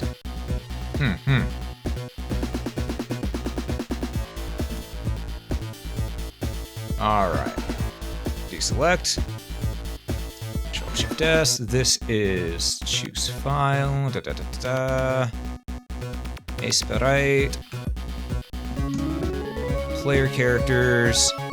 New folder. Cleric. There we go. Hell yeah. Base. Save it. Wait, no. Cleric. Oh, I'm doing export sheet. Hope I need to do normal save first. Control-Shift-S. There we go. All right, now I can export a sprite sheet. Cleric yellow. Export. Sometimes I worry that I don't have the sprites look too different enough, but when I compare this to the warrior, yeah, it's different enough. It's different enough. You know?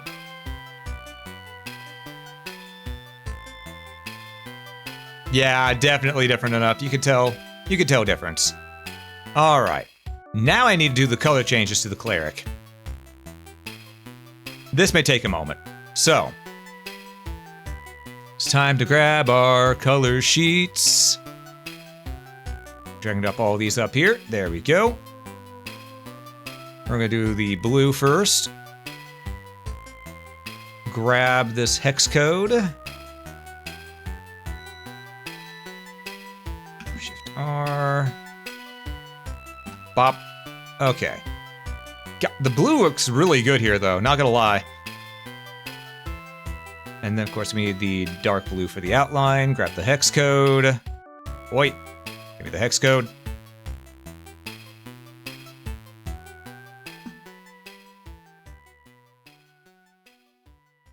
Alright, there's Cleric Blue. That's the wrong button combination. Hold up. There we go.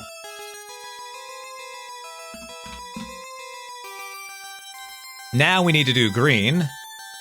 Because again, we're making it to where the player can just choose whatever color they want for, you know, the units they make. So, more fun that way. If you add a little bit of customizability, people love it.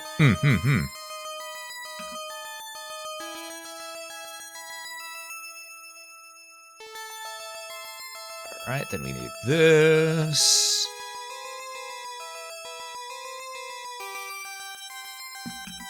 Bada bing, bada boom. Alright. Green. Now we need purple. Which we do like a good purple here. I'll be honest. Red, green, and purple, probably my favorite colors. Green more than any of the others, obviously. I mean, look at me. But I do love red and purple as well. They're good colors.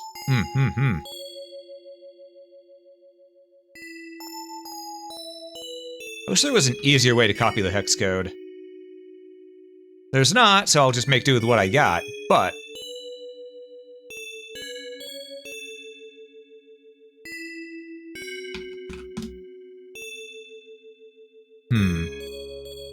now the hard one that we're gonna have to make will be the priest and such, because one thing I could do is I could make male and female versions of each sprite, but what I'm doing is I'm just trying to make it to where they're generic enough where you can imagine them as either or just as they are. Because I'm gonna have to make 5 variations of each one for human, beast folk, fae, daemons, and dragonkin. I'm gonna have to make variations already, so I don't want to make too many. You know?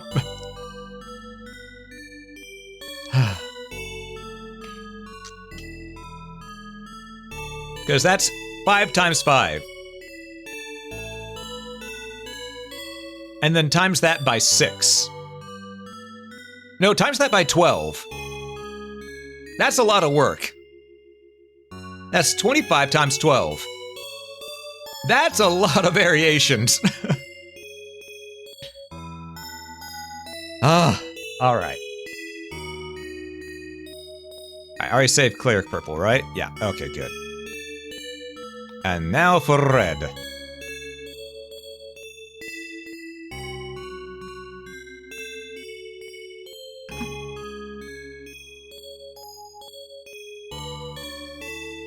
Alright, we're gonna grab the darker red as well.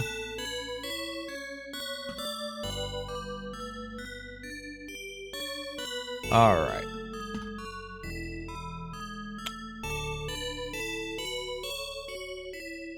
Red.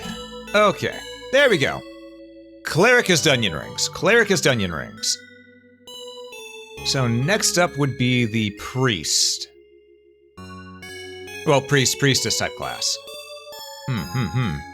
So, it's time we get to work on that. It's time we get to work on that. We'll just save that as is. Bada bing. Okay.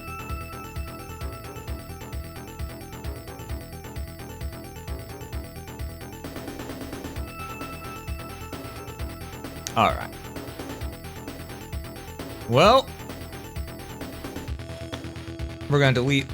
Why am I doing it like this? I'm gonna do it this way. Delete layer 4, because we gotta go and make another layer. Do this whole again. Alright, for the priest, we're we're gonna grab, again, this outline right here, because this is the main one we're using for that.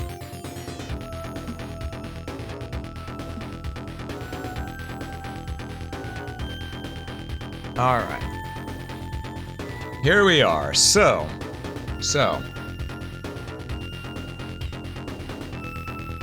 What we're gonna do here is as follows.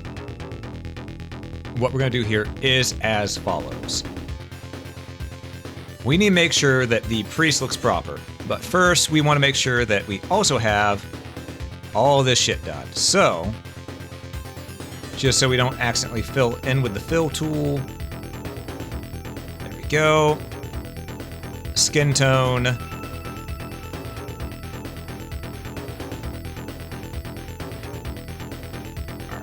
Just gonna bada bing, bada bing. Bada bing. Bada boom.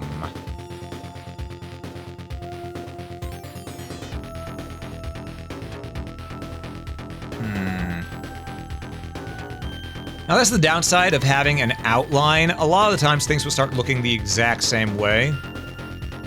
And without a frame of reference, I'm sticking within the frames. Which isn't a bad idea, because you do need to sort of do that, but at the same time, limiting myself to a total of 4 colors is a massive pain in the ass. That said, we're going to do things a little differently this time. Instead of making yellow the primary, we're going to make white the primary, and what would normally be the color variation will be the accent color. That's what we're going to do here.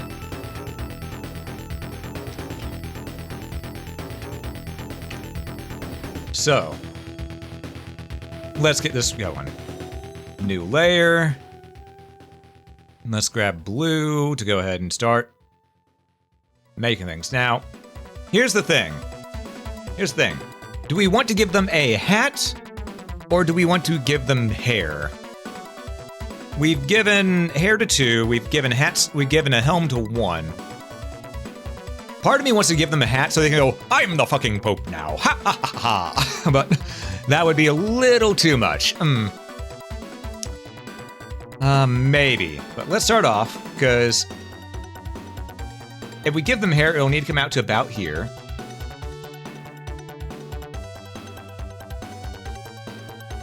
Though if we give them a hat, it could go like this.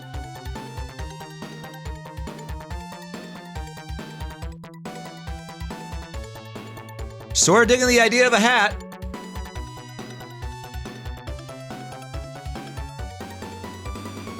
Sort of digging the idea of a hat. Sort of digging it.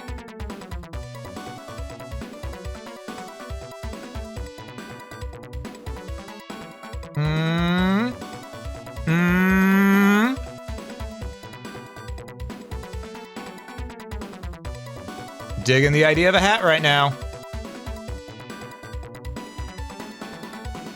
Don't need that there. I think we're gonna give them a hat.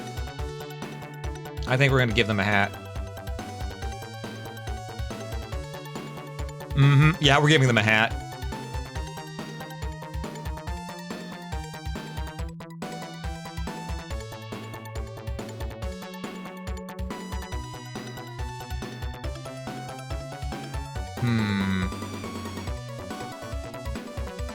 That looks too similar to our other character's helm. Let's go with maybe that.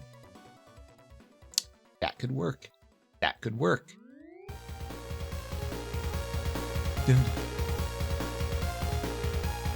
Love Phantasy Star music. So would we want to delete? That was on the wrong layer. Whoops. Yeah, we want to do that if we're giving them a hat. Okay.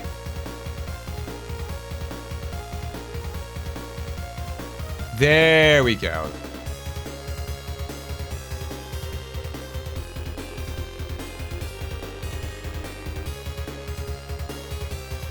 It's a funky looking hat, but that's sort of the charm, you know? All right, so let's grab that. No, the white. Right. We were making the hat white.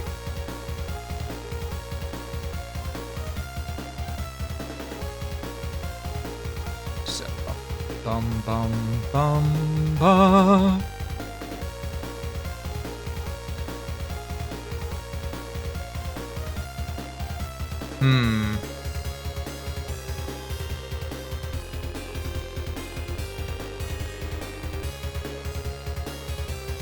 Alright, then we're gonna grab yellow.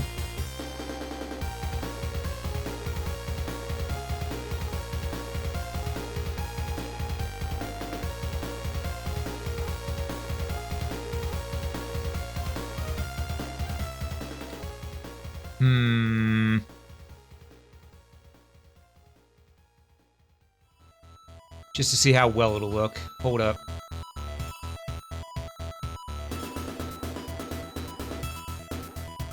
It's a funky ass hat. We might need to change the inside right there. Hold up.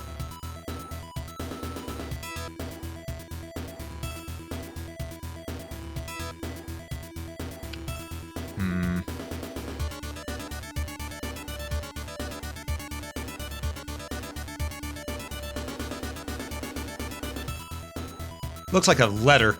Looks like an email on their head. Aha! There we go.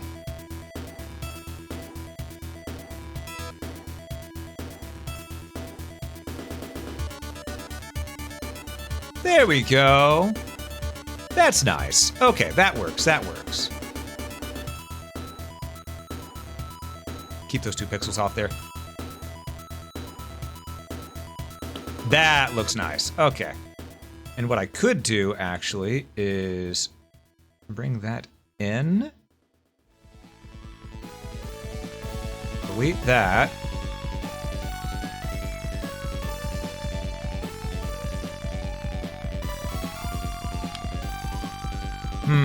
Yeah, you know what? I like it. I like it. It's a nice hat. It's a nice hat. So we're gonna copy paste that hat everywhere. Shit. Did I just... Okay, no, it's all on this layer. Good. Okay. Copy paste.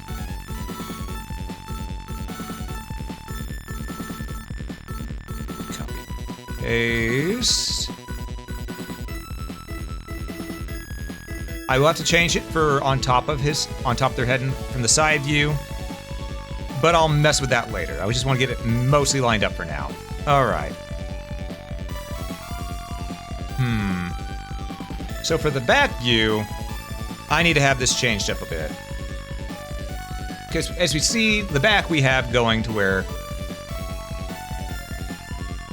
it's got a little bit more yellow to it.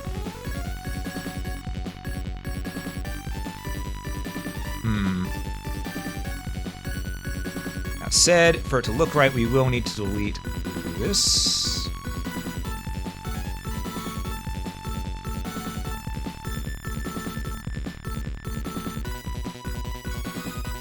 Ah! No, no. No.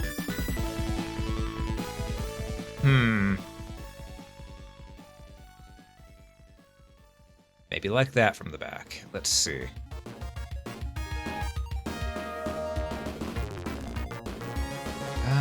Yeah, because we need to make sure that it's mostly white along the back, so...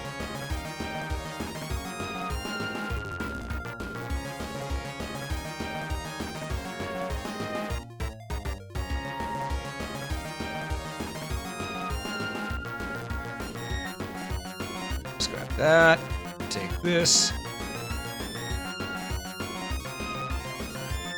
do that.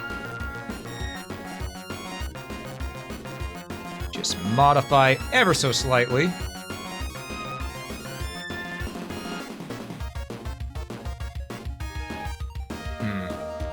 Because from the back it would look a little different.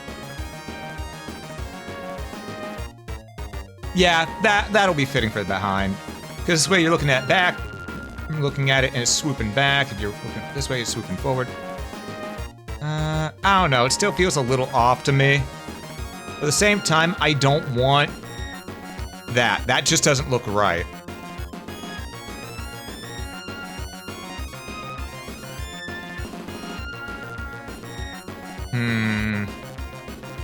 Unless maybe...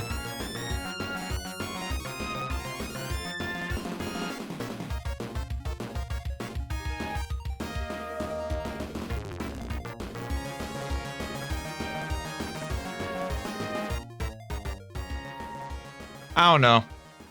I don't know.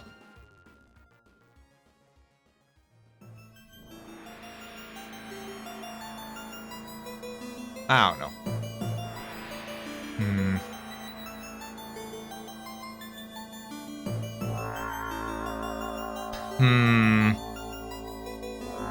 It's supposed to be just a hat. Nothing too fancy. But to get it to look right, that's proving a hassle.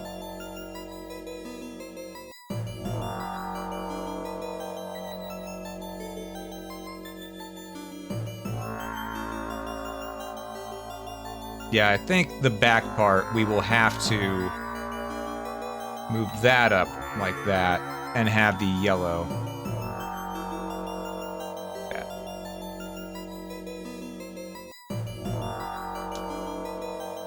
Yeah, that looks better from behind, but at the same time, it's not that great. Meh. Meh. It's gonna bug me.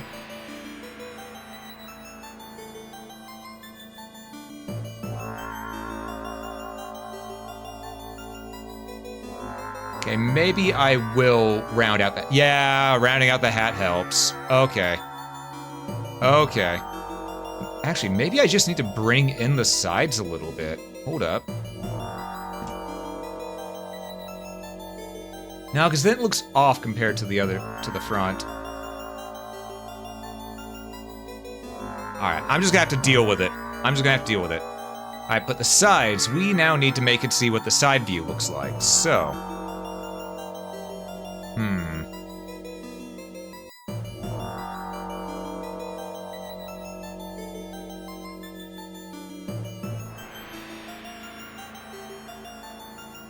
Hold up. Doing a little something here. You know what? That suddenly looks a whole lot better. That suddenly looks a whole lot better. Okay. Found the solution to our problem. Found the solution to our problem. Now I can do this. Still looks a bit funky, but...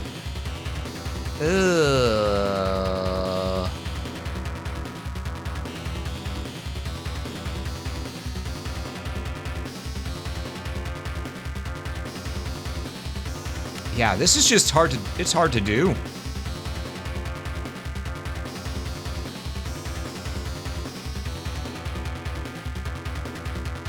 Yeah, we'll leave it like that. We'll leave it like that. Now I need to make this from the side view. So, we're gonna go another layer, and what we're gonna do is we're gonna take the outline. First things first, we need to make sure that it fits within a set radius, which would be about, that's the wrong layer. We need to go about like that. Yeah, about that size. Okay. So now that we know the size, let's bring the, not that high up. Let's bring this here. And we're gonna try turning this in our mind. We're gonna try turning it in our mind. All right? So in our mind, in order to turn this, if I rotate it, it would be more along, okay, so first it needs to be 1, 2, 3, 4, 5, 6. Okay. 1, 2, 3, 4, 5, 6.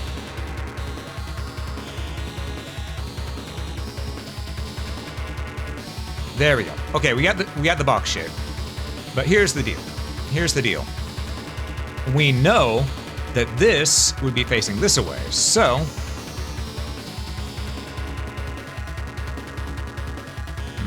how do I want to go about this? So let's go ahead and do this.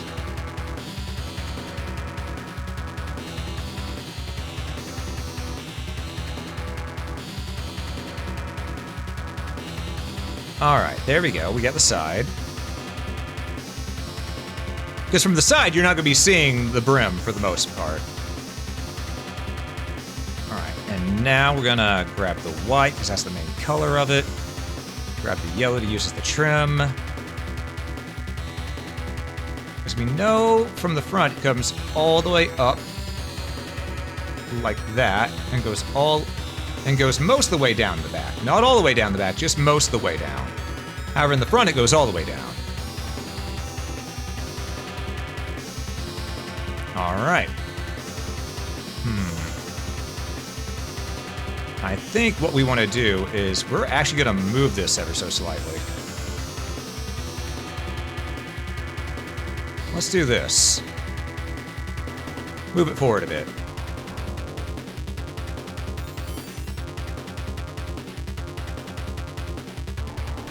There we go. Do that. No need to do that. All right. We're going to go on to layer 4. We're going to delete this right here. We're going to take layer 5 and see how that fits on the head.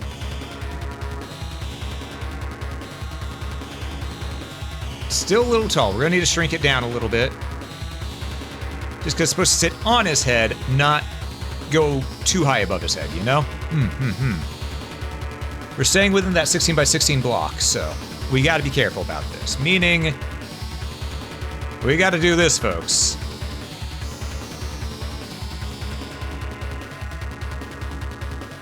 We got to do a little bit of this.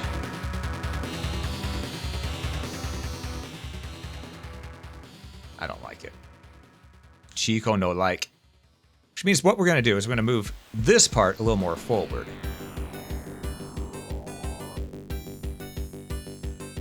Like that. No, it doesn't work if you move it forward. Alright, well maybe we extend things back a little bit then. Do that.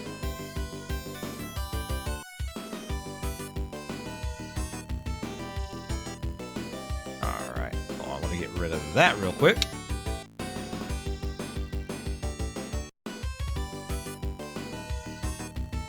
This is a funky-ass hat.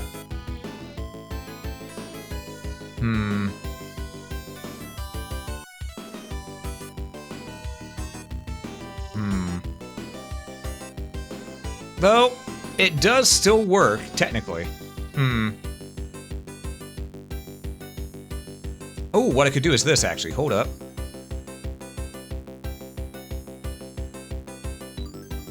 Okay, no, 5. Alright. I could do this. Now, give me eyedropper tool, thank you.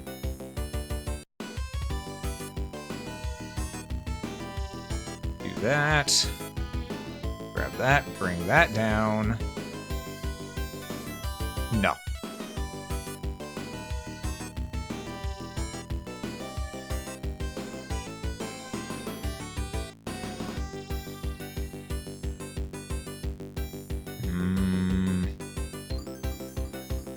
There's a big part of me that wants to just go ahead and do that.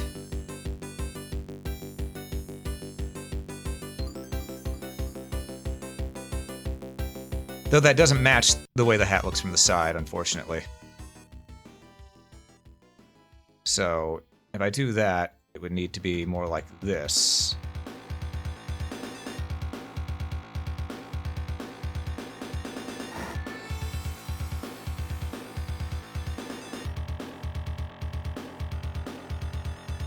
But yeah, it's pointing on the side.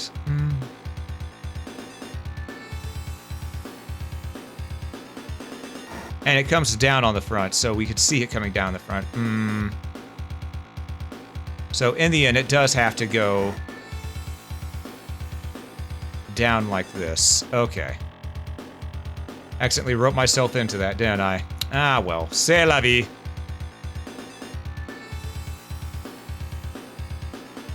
Could just do that. That's pretty much as good as we're gonna get, I think.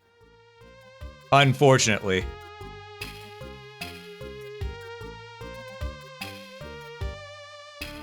unless I was to do that.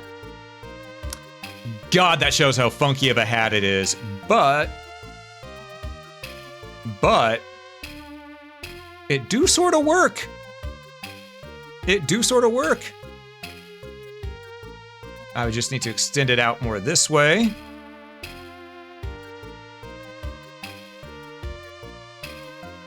That looks so much better. Okay, I'm glad we fucked around with it until we found out. All right. Chop off the front a little bit. Yeah, that's our hat. That's our hat. Took some doing, but we got it. We got it. Do we round it off in the back? Nah, let's not round it off in the back. Okay. We have our hat. We have our hat. So I'm gonna do a little bit like this, actually. Just copy, paste. There we go. I need to do this and this, because I didn't realize I hadn't done that on the actual layer 4 yet. All right, we're gonna merge the hat layer down. Hat layer is now done. You know what? Hat layer can also merge onto the basic outline layer now. So, we've got this going. We've got something going. I'm not sure what, but we got something going, and it's starting to look okay.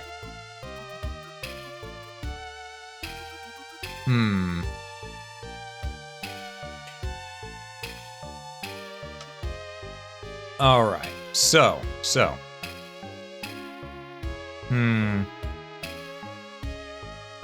I am curious as to what we're gonna do. We need to give them some hair, though. So we're just gonna bop up. Bop. Bop, bop, bop. Bop. Bop. Bop. Like that. Then we'll grab the outline. We're just gonna bop. Just gonna do a little bit of that. Because we need to give him a little bit of hair, you know? A little bit of hair.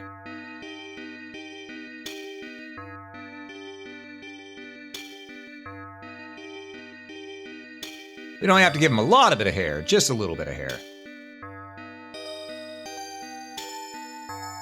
Yeah, like that, like that.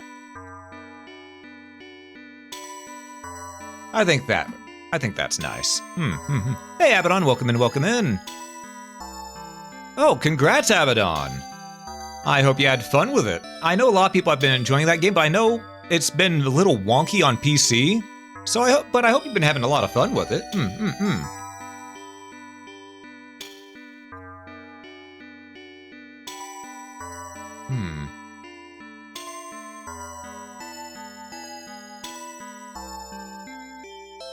You know what?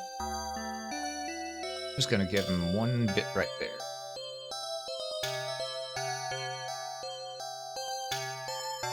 You know, a little bit showing off the side.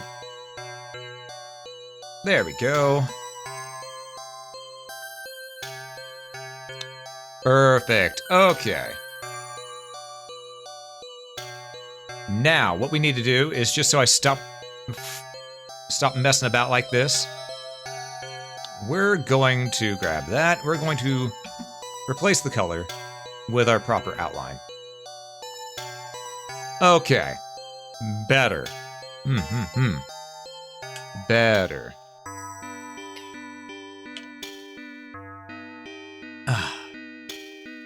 Slowly but surely, we are getting this to look right.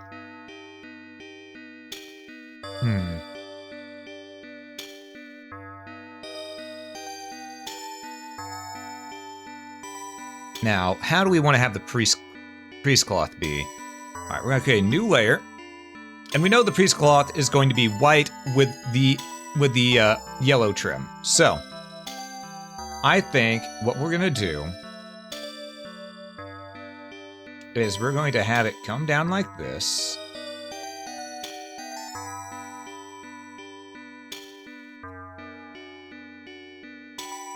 Well, we're gonna have it come down like that. There we go.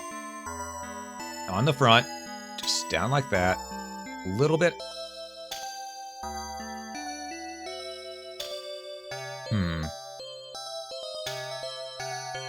Because I need to extend it a little bit, I think, to have it look proper. Because with it being cloth, it needs to go out a little bit more. Yeah, a bit like that, So, we'll have it extend down. Like that. Which looks a little funky for now, but we'll make it work.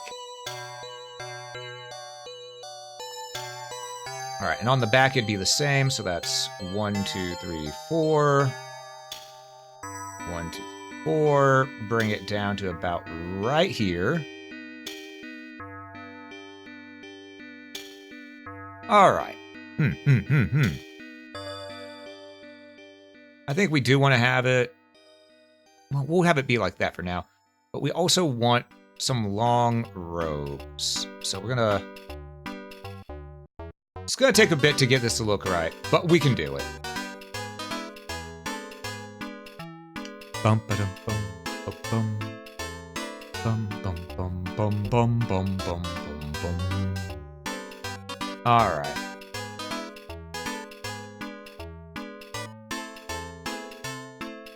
Let's see, we're gonna do that.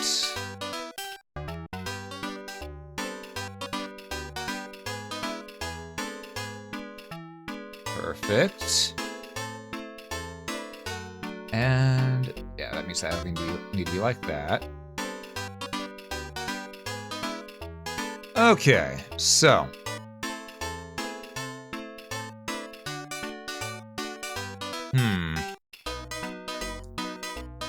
trying to think, how do we want this to work? Because we know that the yellow is going to be the accent color.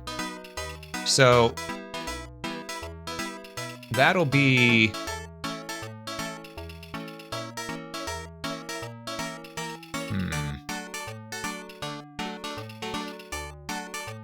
That'd be something sort of like this, I guess.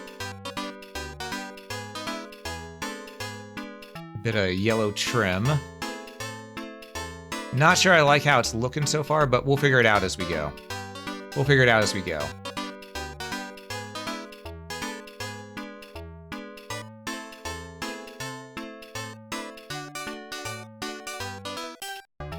Alright,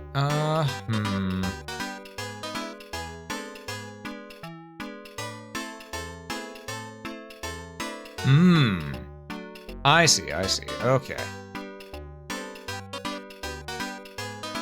So we're gonna do it like this. They're just gonna have some basic shoes. Not boots, but shoes. Yeah, like that. And, as we all know, we can go ahead and use our outline to give some more definition.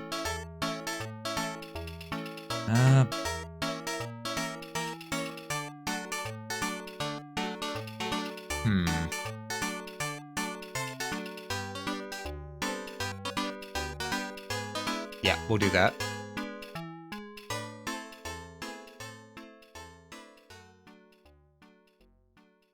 It's gonna look a little funky, but we can make this work.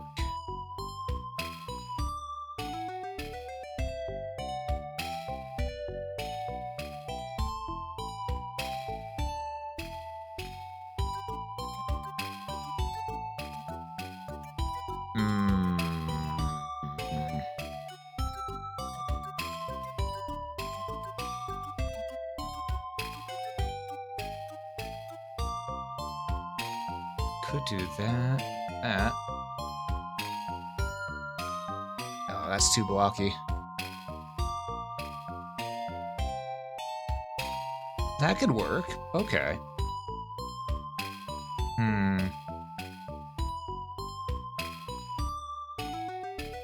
That. Because we need to make it clear that there's a belt of sorts.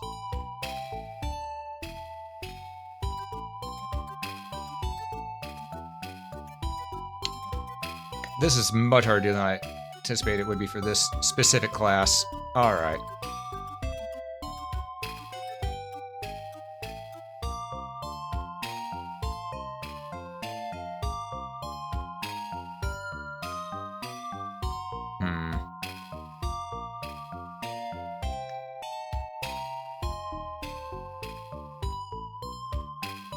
A little bit of that. A little bit of that.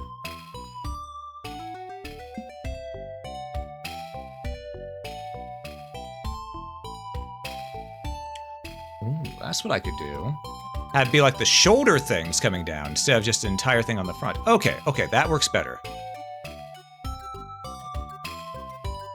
That works better. Okay, okay, okay. Figured it out. It's gonna be like the little bands that they have coming off their shoulders. That's what it's gonna be. Okay.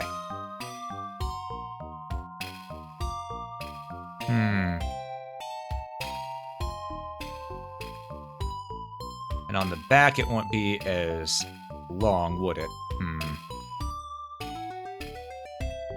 Well, it might be.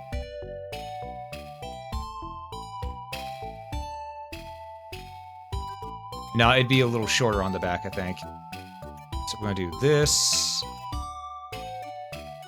And what I'm gonna do is, we're also gonna do that because it'd be covered up slightly.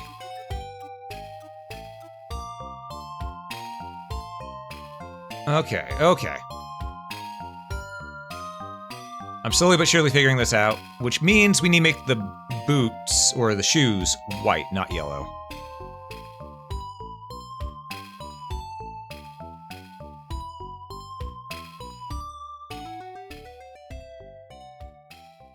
Just so it will balance out and look a little better.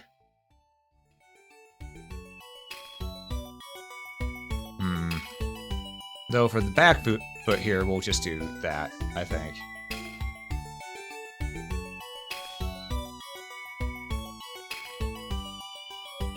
Or I could do just something a little different. I could just bring that up.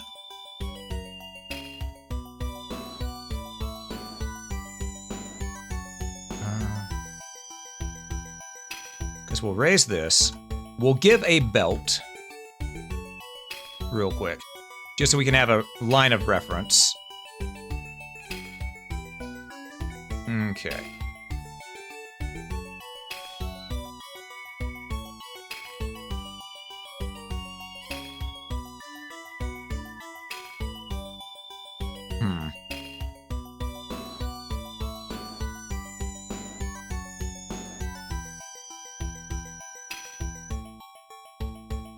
Okay.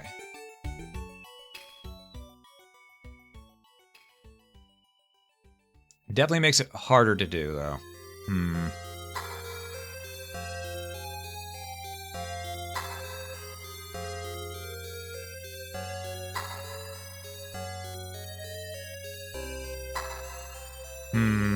Unless I bring it in a little bit like that, maybe? It's gonna look a little funky, but let's give it a try. Oh, that looks real funky. Hold up. But if I do this... Looks like his walking is turning it with him. Maybe. No, I don't like it. I don't like it.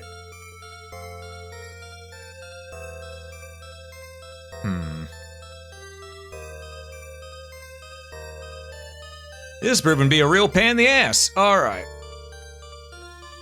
Well, first, let's go ahead and get pants done.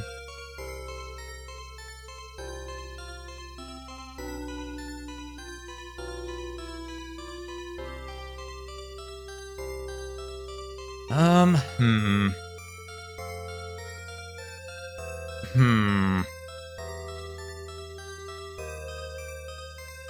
mean, I guess what I could do is instead of like that, I could make it to where instead it's more of a vest or jacket, maybe? Like that?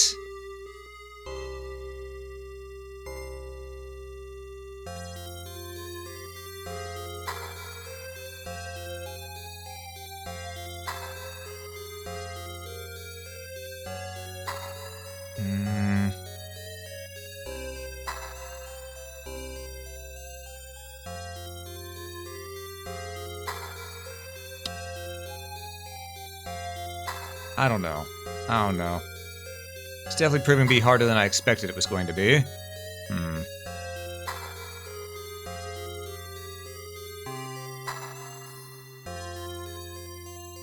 mean, yellow is supposed to be just the trim.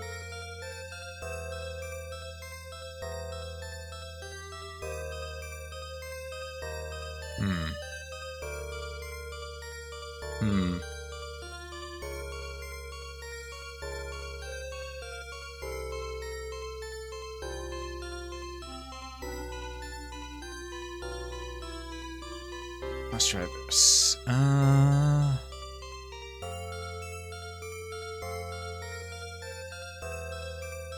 Looks way too much like our cleric that we just had, in my opinion. But if it works, that's all that matters.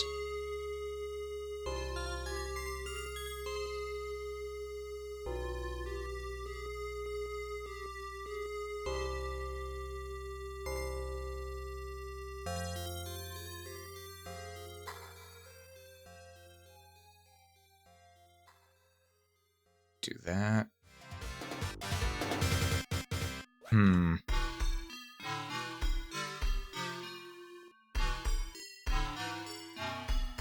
No, that looks like something else. I was wanting to do something fancy, but no. Unless maybe... No.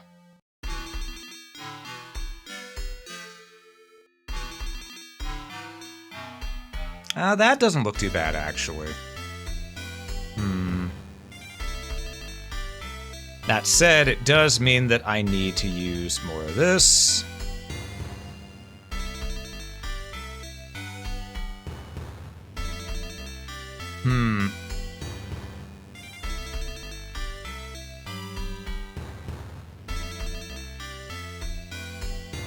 I'm thinking, folks. I'm trying to figure this out, but it's proven challenging.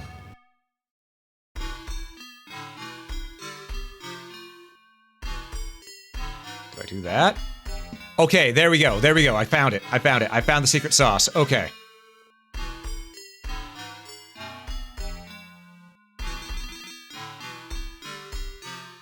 So here's how we're gonna do it. Here's how we're gonna do it.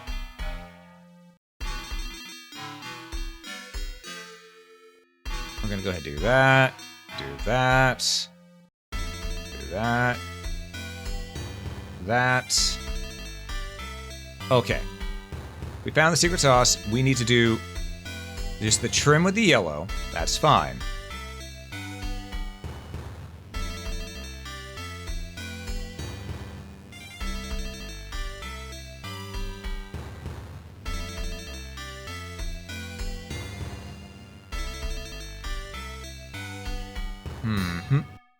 Oh, something like that, maybe?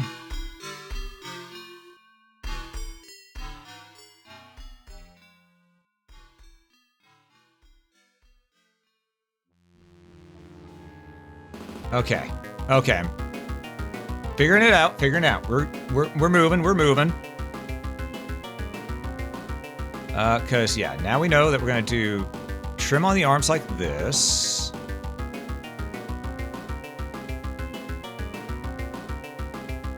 Okay.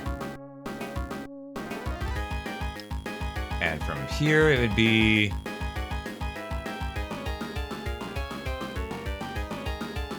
like that.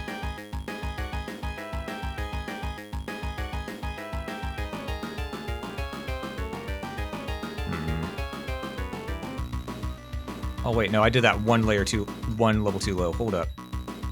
That's why it looked funky.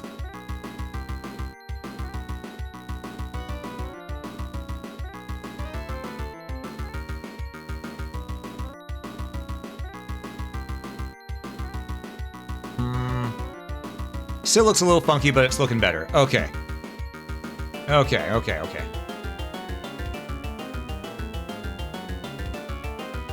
Grab that. Put that there.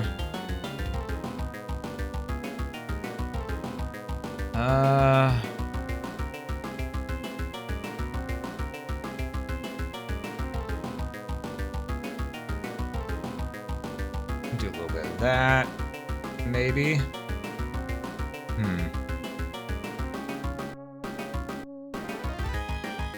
There we go. Okay, that looks better.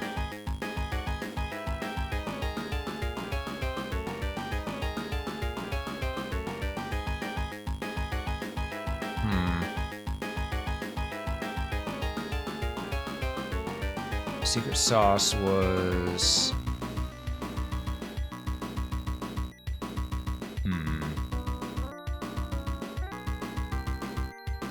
You know, the priest is starting to look more like a cowboy, but we'll take it. They preach the word of the six gun. Ah.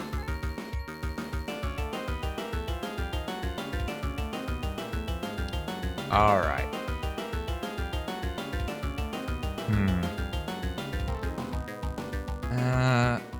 No, that's... Well, maybe that... Oh, let me zoom out, see how that looks. That looks a little funky with it like that, actually. Nah. Yeah, we're not gonna worry about the outline on the arm right there. Maybe like that.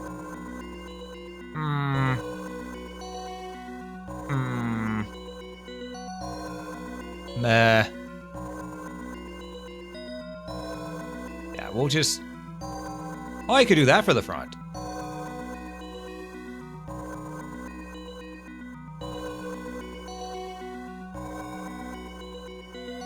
Yeah, okay, that works so much better.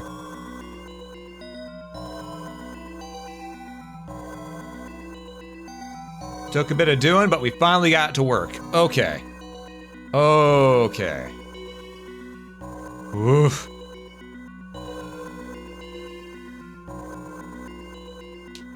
So, that was a headache and a half, but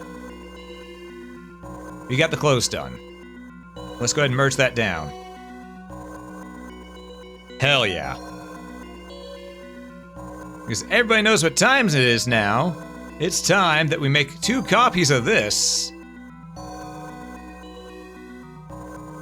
Because we need to make the attack frames. That's right. It's time for everybody's favorite game, Attack Frame.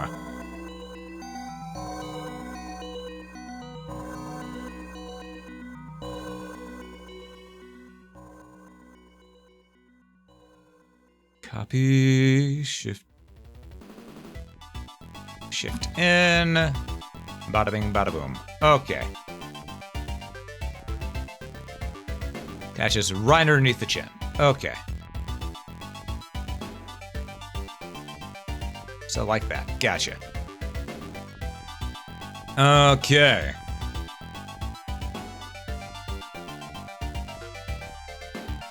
Whew, this took some doing.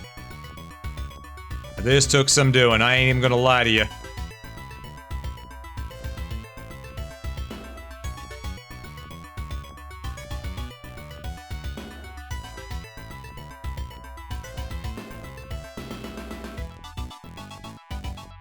Like that. Okay. Now we go and we open another one again. You know, let's just get all the colors ready again. So we're just gonna drag and drop these. I should just leave these open. All right, you. Give me your arm.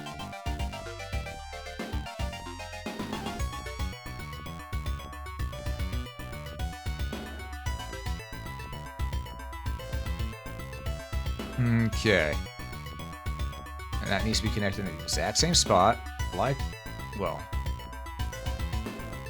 that shift click to drag it over here. There we go. All right. Let's do this.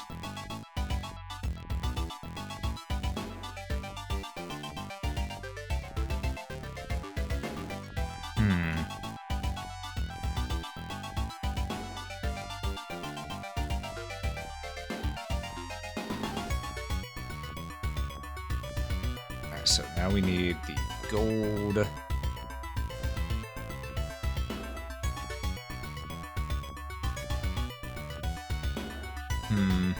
Like that. And then we'll go flesh tone. There we are. Okay. Hell yeah. Now, do I have it like that, or do I do... That's a little too dark. Yeah, we'll do that. Okay. We got it. We got it, ladies and gentlemen. We got him.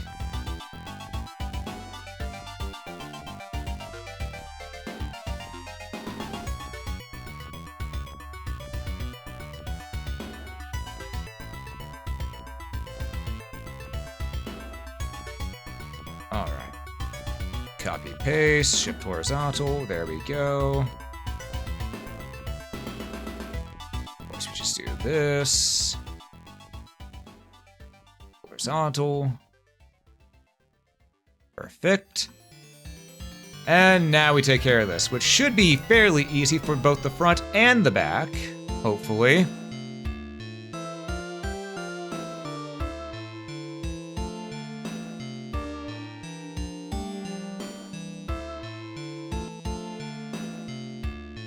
All right. Nearly forgot. Flip. And you also flip. Okay. We're just gonna move that to here and this to here. There we go. We now have our priest available. Again, they look more like a cowboy. I'm not gonna deny, they look like a cowboy. It looks like they're wearing a goddamn poncho. But that hat says it all. At least from the front. At least from the front. Maybe the sides a little bit too. Then again, most modern day priests do dress like cowboys, so... It works. It works. Yeah, I think it works. What do y'all think?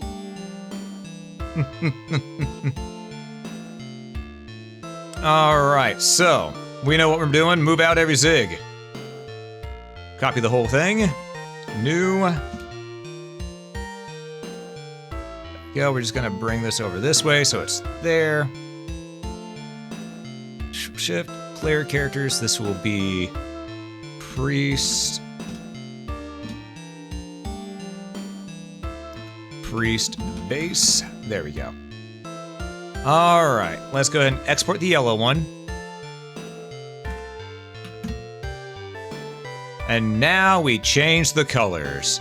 We're gonna start with blue. Because blue's been waiting here long enough, you know?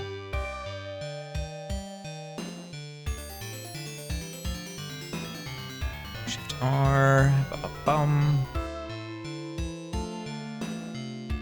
Okay, then we get this. Copy the hex code. Alright. All in all, this was a bit of a pain in the ass with this one, but it turned out okay.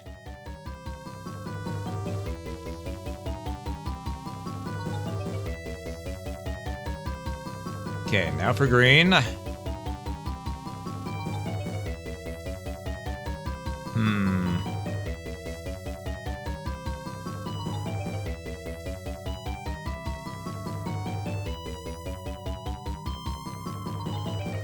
We got this nice and easy. Ba-ba-bum.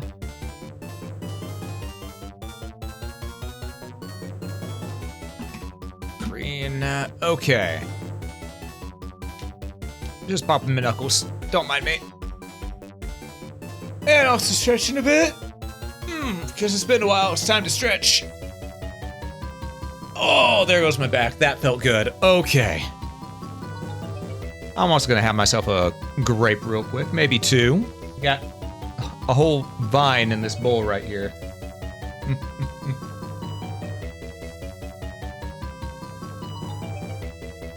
All right, now for purple. Now for pimpin' purple. You know, this may be a priest that's getting turned purple. But secretly, we're gonna call this the secret pimp class. Because it's gonna look like a pimp. It's gonna look like a pimp.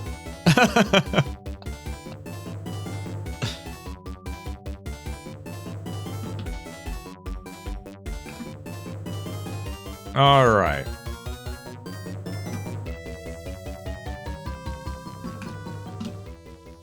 All right, there we go. Do you see what I mean by it looks like a pimp? It looks like a pimp. Anyhow, now for red.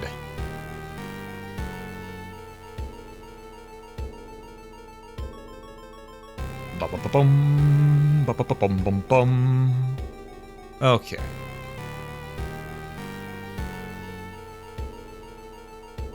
Grab this. Shift R. E. There we go. Perfect. All right. All in all, that turned out nicely. I don't like the yellow version, but it is what it is. Sometimes things just, they're gonna look the way they do. So, we're going to save. Did we do one more? Do we do one more?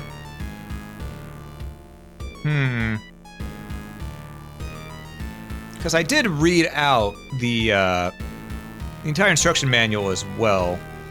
I could do one more on stream.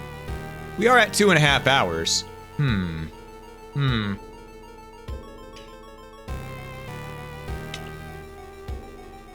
And, I don't know how much people are going to want to continue watching me do this, but...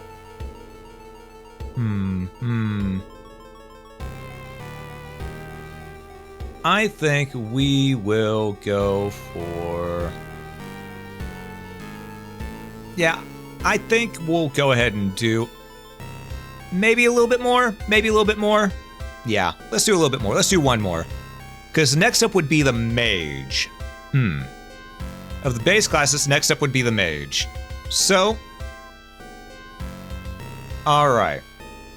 We're going to delete layer 4. And we are going to, once again, start out the old-fashioned way.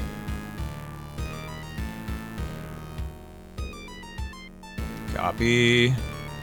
New layer, paste. Alright. And move on down. Okay, there we go. Alright, alright, alright. Let's see here. Because we need to make some more of these. We need to make some more of these. And no time like the present, right? So let's rock. There we go. We're just gonna use skin tone first, just to go ahead and just fill that in. But for the mage,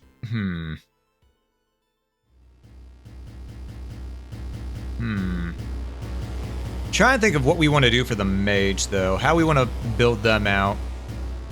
Because normally mages have hats as well, but we just did a hat on a character.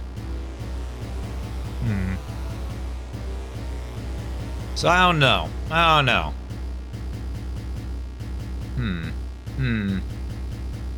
I think we want to do actual hair this time. Alright, so now that we're here, 1, let's save.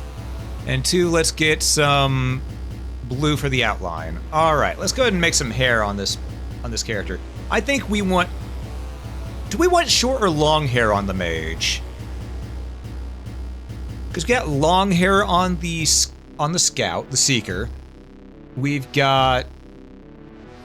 technically long hair on the priest, because it comes down below their hat, down their back. And we've got short hair on the cleric. And you don't even know how long the hair is on the fighter because they got a helm on.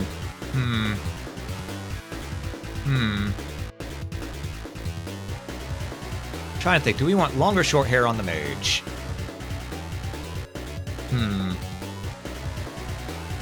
I think...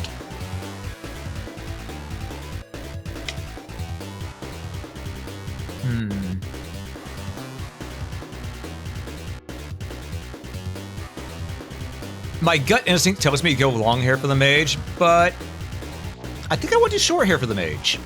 Let's do short hair for the mage. This time. It's, well, sort of short hair anyway.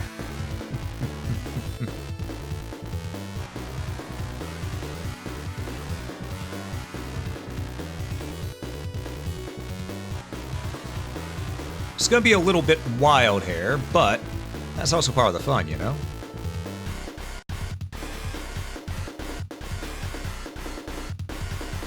that.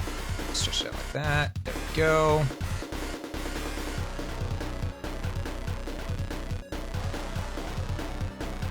A little bit of that.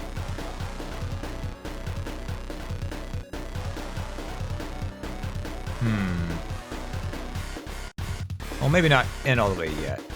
More like this.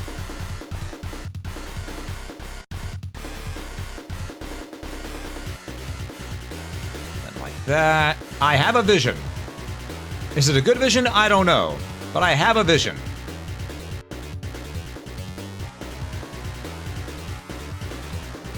I think a mage with messy short hair works. I think it does.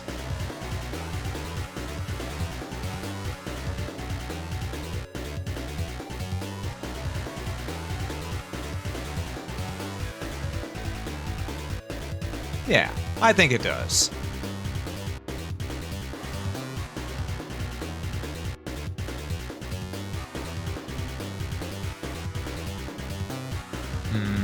That's leaning more towards the long territory, so I'll just leave it like that. I'll leave it like that.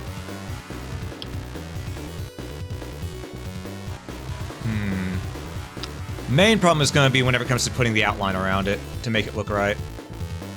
So really, that's probably what I should start on first and foremost before I do any more, but we're just gonna do what we normally do.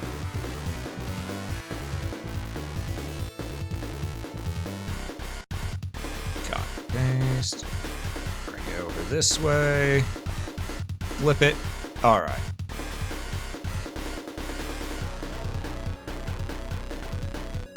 Okay, and we wouldn't really be able to see it past the shoulder on this one, so like that.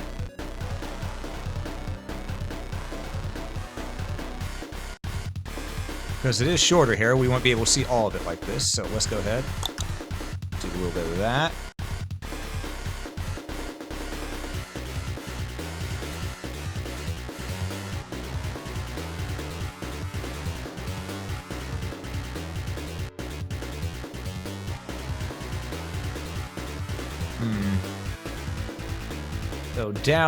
Though it would be coming down on the back a little bit.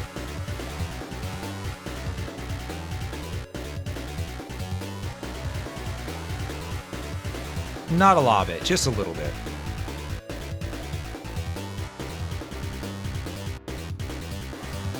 Am I making the Meijin Otaku type style? Absolutely, but I don't care.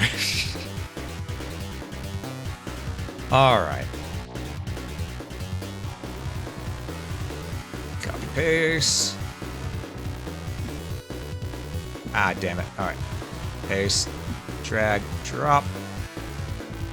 Oh, that's gonna take some doing. Okay, we're gonna have to modify that a fair bit. Maybe do it a little bit easier if I just...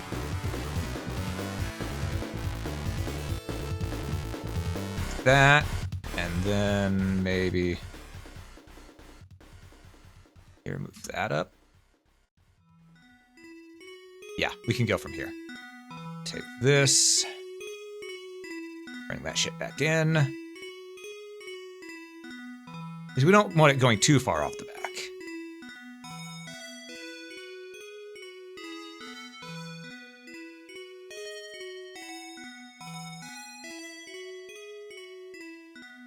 Yeah, that works. That works nice. I like that. That's nice. Yeah. This part's gonna look funky as hell, though.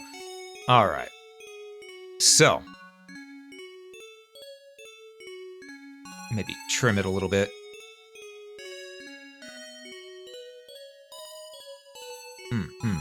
Yeah, that'll work. Okay.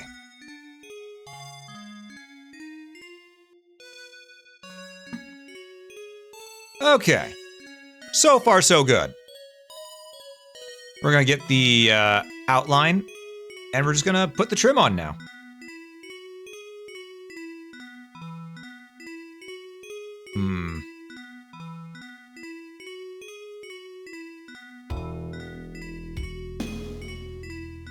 Oh, I am seeing the problem with what I've done here. Alright, so I'm gonna have to bring the trim in a little bit differently. Alright.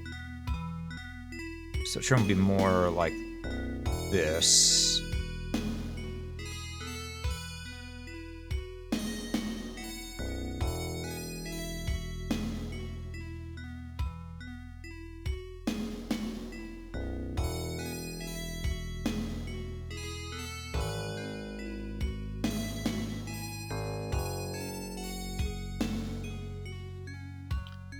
About like that, which means maybe we need to chop that.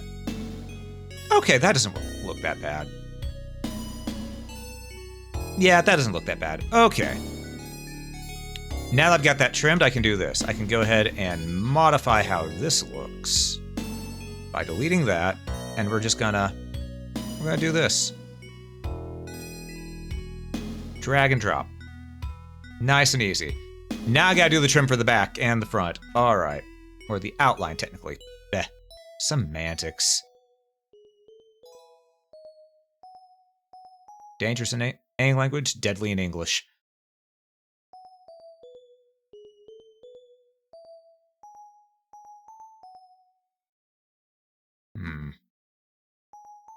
Luckily, with the back, I can do a little bit more.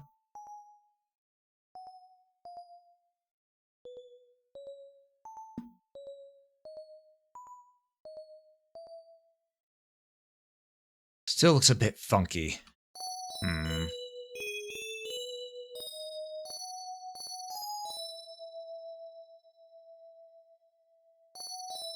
Looks...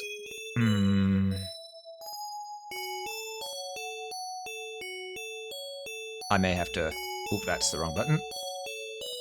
May have to nuke that. Yeah, that works. That works. Not the way I wanted it to, but it works.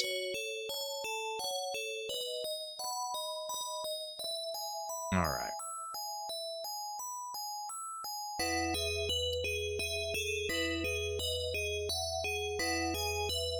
Alright, we're just gonna do a little bit of that.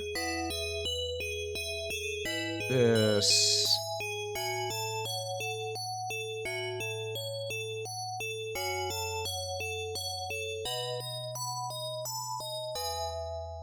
I can make this work.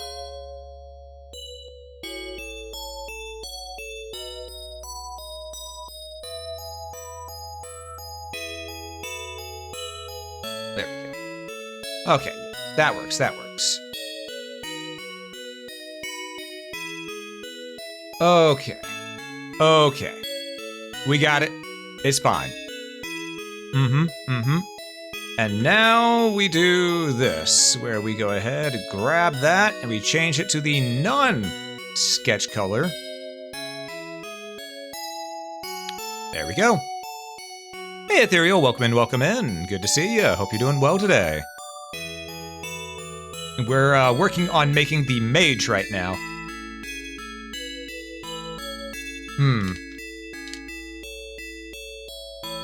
Just stretching. Don't mind me. Oh, that's a good stretch. That is a good stretch. Okay. Let's go ahead and have some grapes real quick.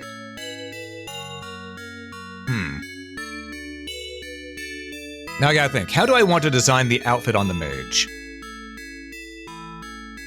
Because I'll probably have someone else touch up my designs a little bit later. Just because it's always good to have a second opinion. Get two sets of hands on things, make sure that things look the way you want them to look, you know? Just, can't do that, then I can't put it on Steam.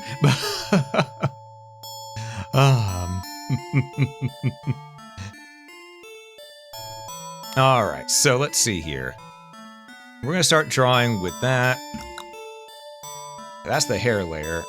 Let's go ahead and start drawing on another layer. Shift N, there we go. Because we want to make them...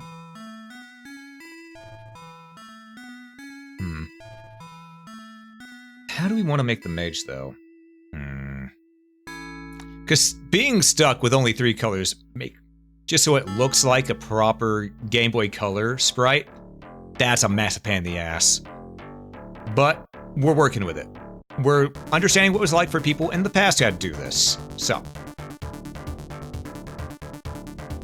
Alright, first things first.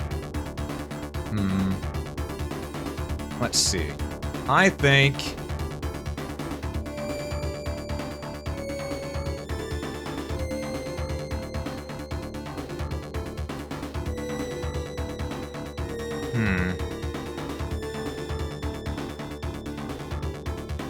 I want the mage to wear a kilt.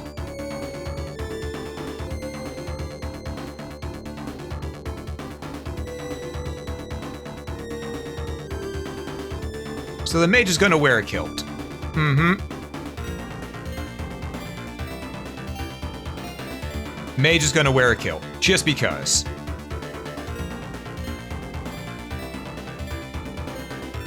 That is my choice.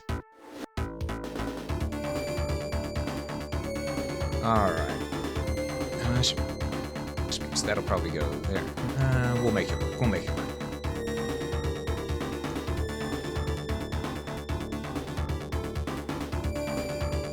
Now you may be wondering, how are you gonna make it look like a kilt instead of a skirt?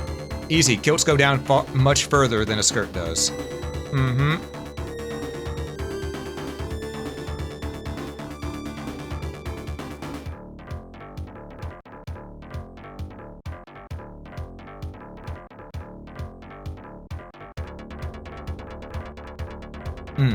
Kilts for all, exactly. Kilts are good. Kilts are real good. Mm-hmm.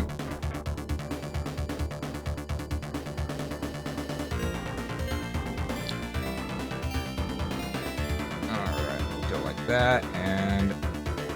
yeah, that'll be good for a kilt. Alright. Also, right here, I'm just gonna copy-paste this, because I'm too lazy. So that'd go right there. Well, actually, no, that'd go a little bit more in.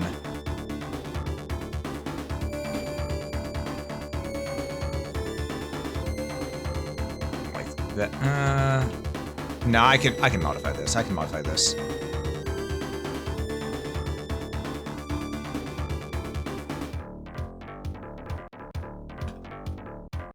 Alright, so that. Do that.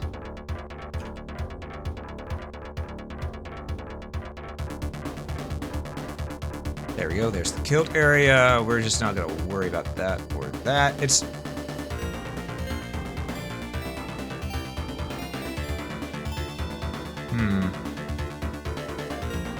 it may just have to be a square for the kilt. I'm gonna be real.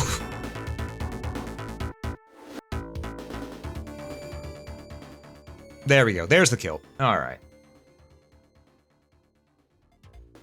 Which means I need to extend this to about like that.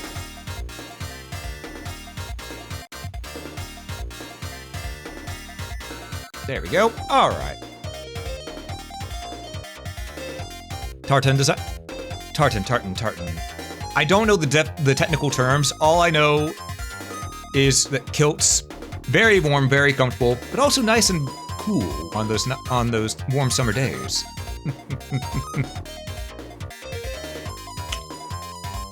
Let's put this over here, and I am going to have myself another grape. Because I have yet to eat in the past 25 hours, so these grapes are all I'm getting right now. But, these grapes are fucking fantastic. Mm-hmm.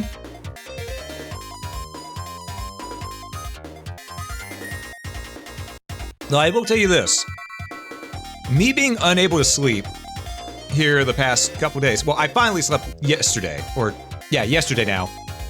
I passed out at around maybe 7 p.m., woke up at around, no, it was around 7 p.m., woke up at around maybe 10:30-ish.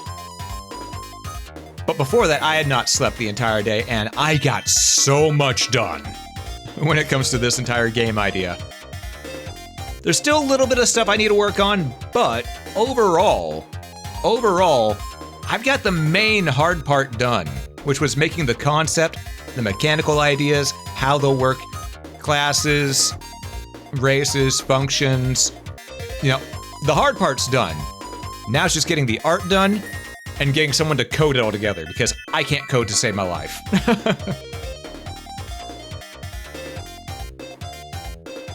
Alright. It's gonna go right there. It's unfortunate about the coding thing, because I'd really love to be able to code, but Ah, tartans are type plaid. Gotcha.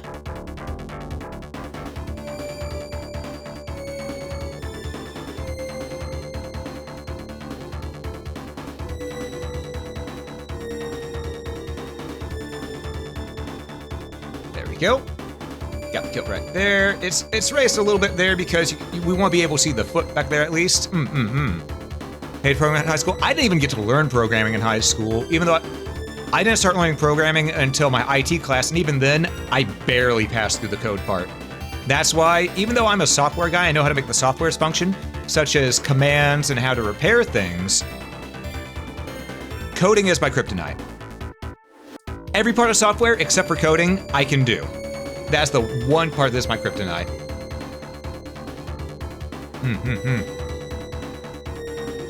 All right, so now we got the kilt ready. Let's go ahead and fill it in. Fill it in smartly. This one has that spot right there I need to do. There we go. Okay. Grab that color. Copy. Place. Okay, there's the kilt. I may move this a little bit forward, actually. Hold up. Because that's going to bother me.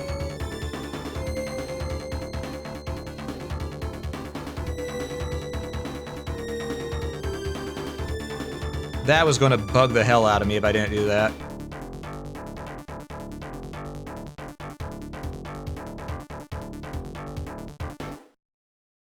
Okay.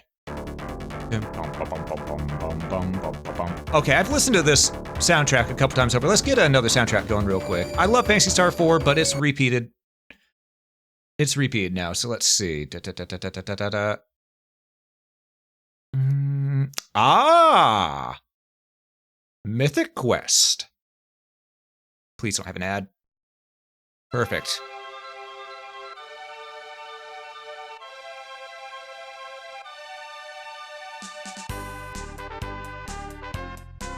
There we go. There we are.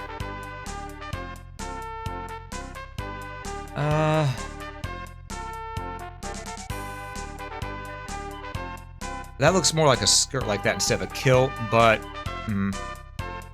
we'll leave it be for now. I'll mess with it later. We, my friends, we're going to merge that layer down, because that's a clothing layer. We're gonna go ahead and merge it down, I think. Actually, no, not yet. Not yet.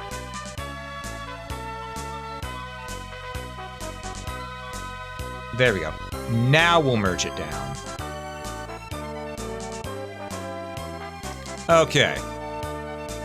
So, we need to figure out what to do, and I think we're gonna make the shoes white. Just because, you know, that way they'll stand out. Much better.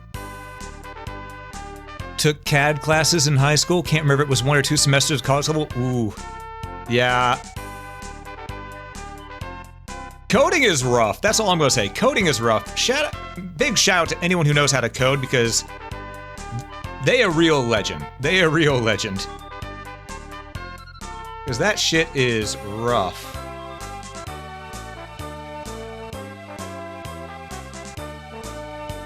Also, we'll try for the plaid look. It's not quite working there, but I think that just means I need to do some adjusting. Might mean that I need to delete that. Bring that up here. Yeah, that looks better now. That looks better now.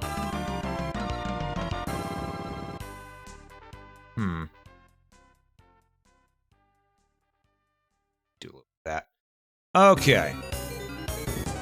But yeah, since we're gonna go for a plaid look on it, okay, it's going diagonally that way from that side, so which means it'd be going the other direction here.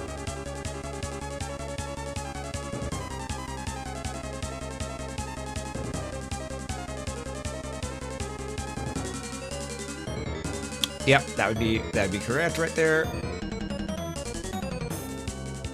Looks a little funky, but it'll work. It'll work. It'll work. This side will just bop, bop, bop, bop. There we go.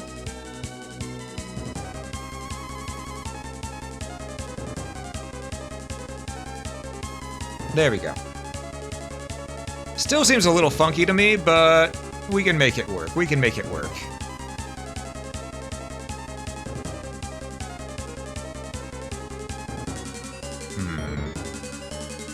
Alright, well, first things first, I need to finally get rid of all the black outlines.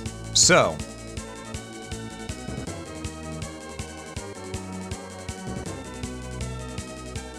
there we go. Alright, now things will start merging together a little bit better. Alright, so, for the mage, I think we want them to have...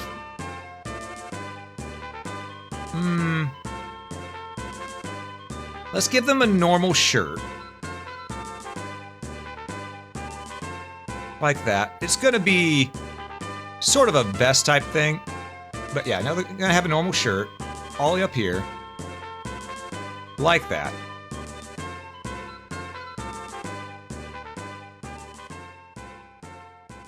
That definitely blends to the hair there.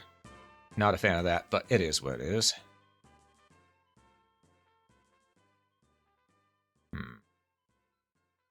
But we're definitely going to want to make the arms... Maybe the arms will just be sleeveless, you know?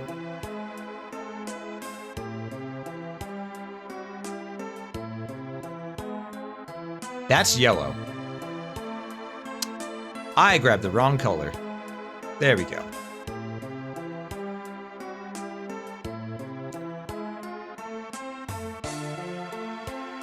Oh, I'll need to adjust this. Hold up.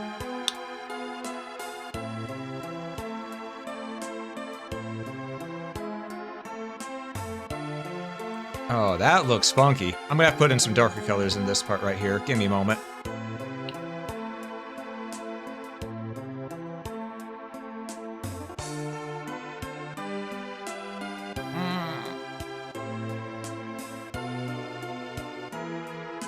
Nope, that ain't working. We'll figure this out as we go. Okay. So... You know what? Counter thought. White, and then we'll have the trim be yellow. That's gonna be our counter thought here, just so that it doesn't look ugly when it's going like that. Alright.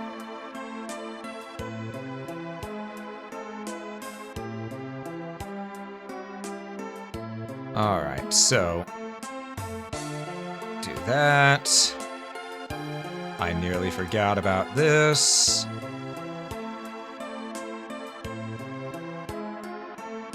Alright, now let's grab that. I don't like how this looks, how the kilt looks from the side whenever standing still. That needs to be changed. Okay.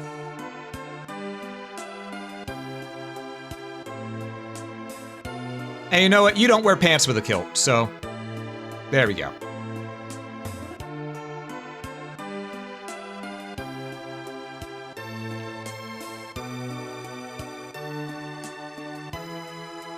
Now, here's the question. Do we give them normal sleeves? Long sleeves?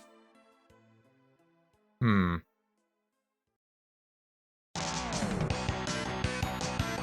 I think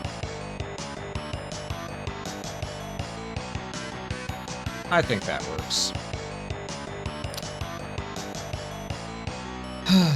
Alright. I don't like how that looks, though. Yeah, we're changing that.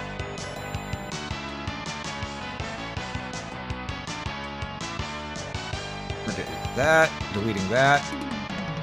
There we go. It's still a kilt, but it has to look like this.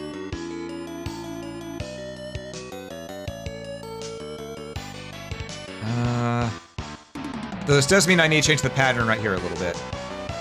Because now it's a little off.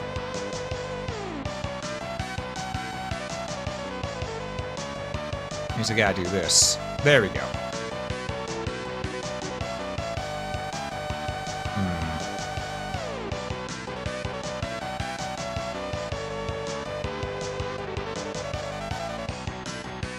There we go.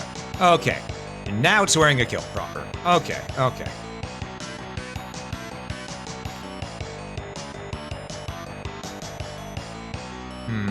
Do we want them just completely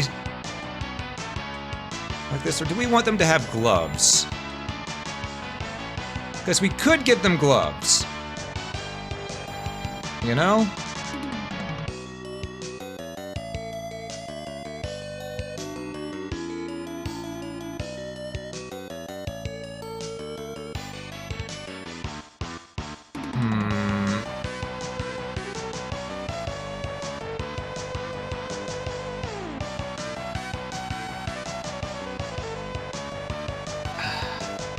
The yellow makes it... I don't know. Do we want gloves or no gloves? I'm sort of leaning towards no gloves.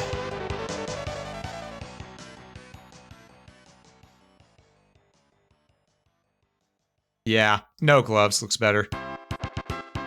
Alright. Well, we know what time it is. We've now got the clothes, we got the hair. Let's go ahead and do this. So, merge that layer down. We're gonna copy this twice. Maybe if I actually move it from that position, it'd help. There we go.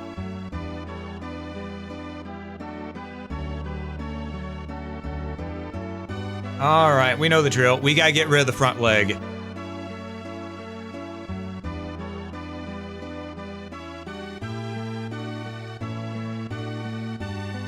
Front leg has got to go. Don't feel bad, it's okay. They don't need their legs. It's fine.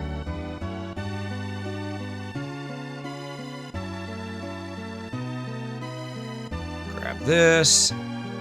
Copy. New layer. Paste. There we go. Because this will need to be behind and... So come think of it, it'd be easier if I do it like this. Put it back up here. We know it's right there, so now we'll just go ahead and copy the entire square. Not copy, but we'll just grab the entire square. There we go. Copy, paste. Nice and easy. Nice and easy. Gonna do the same for this.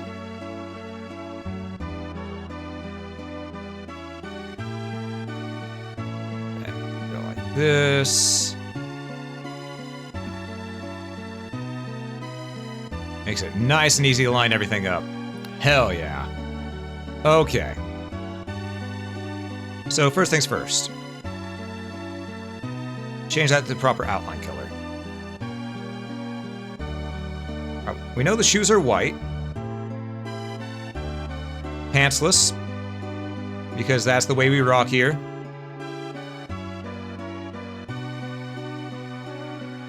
And you know, we're just gonna do that. There we go. Now we need to go ahead and make sure to do this just right. Okay. We need to get the other arm. So warrior. Oh, warrior. Warriors come out to play. Sorry. Anyhow. Copy. Paste. Drag. We just want to line it up like this. Okay. Like that. Perfect.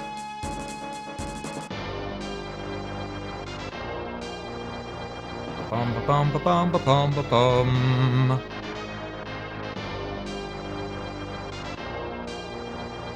Do that. And we're just gonna do a little bit like this. Grab the white. There we go. All right. Now we have the attack frames as well. You'll love to see it. Merge it down.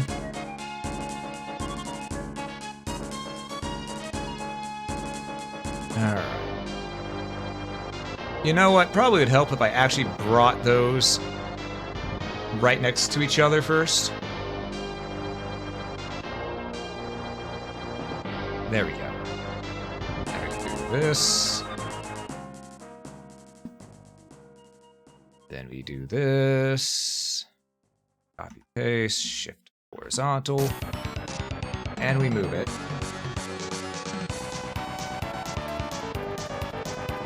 Might be somewhat useful, yes? Yeah, just a little bit. Just a tiny bit, you know?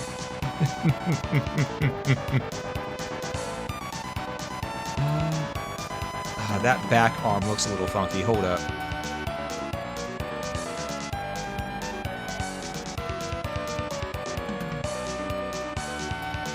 No, we'll do that. It looks weird otherwise. All right.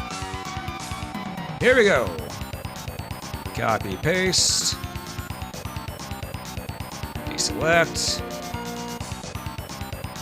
Oh, this one's gonna be a bit of a pain for the walk back and forth because I have to do this. Okay.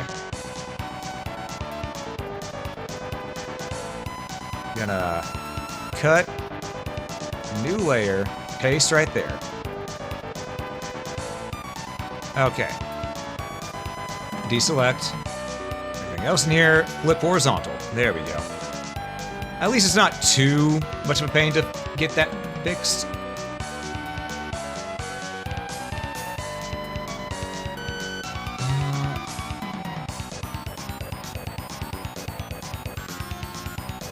Unlike this one. We're gonna have to do that. This.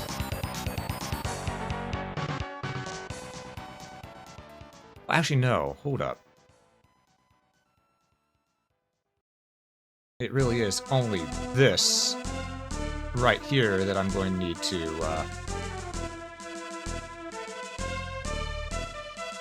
have stay put, isn't it? All right.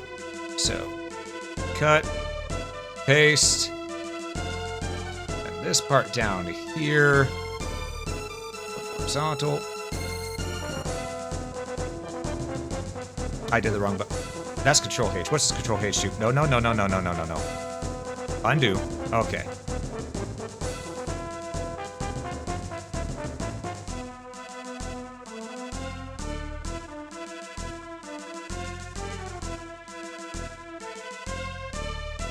Ah, I see what I need to do. Okay. It was bugging me for a moment, but I realized.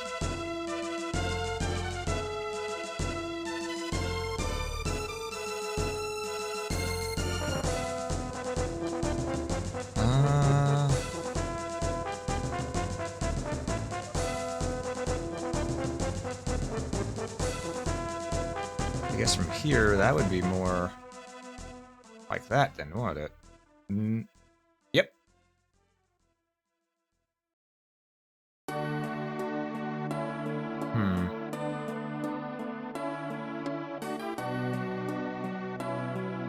Trying to think. Do I just... Yeah, because that's how it'd look. Okay, okay.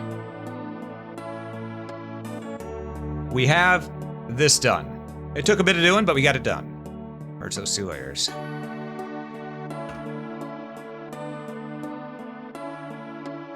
We're gonna copy, new, paste. All right. This is our mage. So we're gonna save as mage base.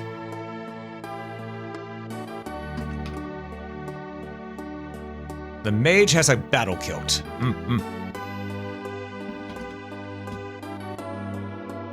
All right. There goes my neck. That feels better. And we're gonna Control-Shift-S. Mage, yellow. Sorry, Control-Alt-Shift, yes. So we can actually export as a PNG. And now it's time to change all these colors. Because we need them to be color-coded. Meaning, warrior, I need your blue. I need your blue color.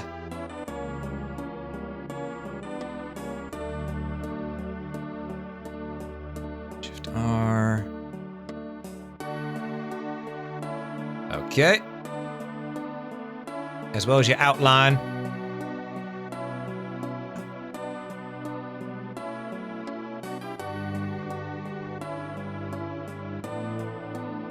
There we go. You know, we're just gonna close the Warrior Blue, just because this is probably gonna be the last one we make tonight, because we are at over 3 hours, so. Now we need to do green. My personal favorite. There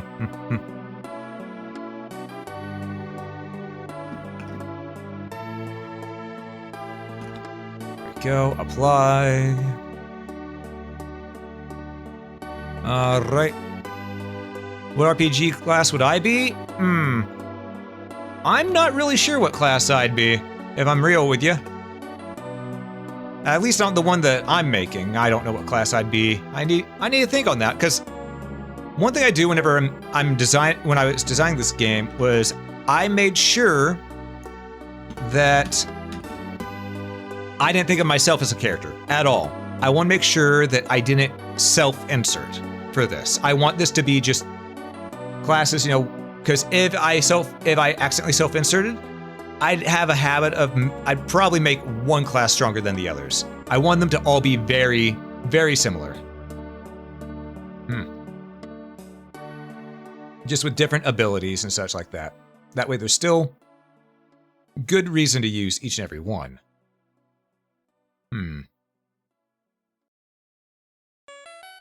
But since I have that done now, I need to think about it. Yeah. Yep.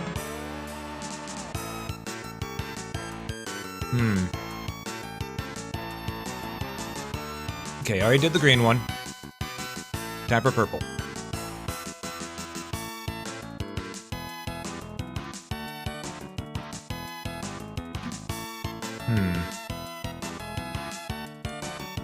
Alright. Bit of a trim.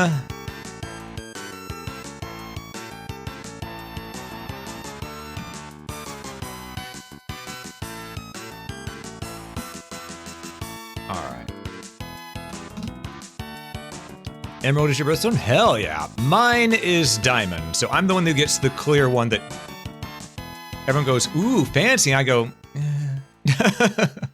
I guess. I saved that one, right? Yeah, okay. We're gonna be closed. But yeah, I am a weird case. I am a very, very weird case when it comes to just existing.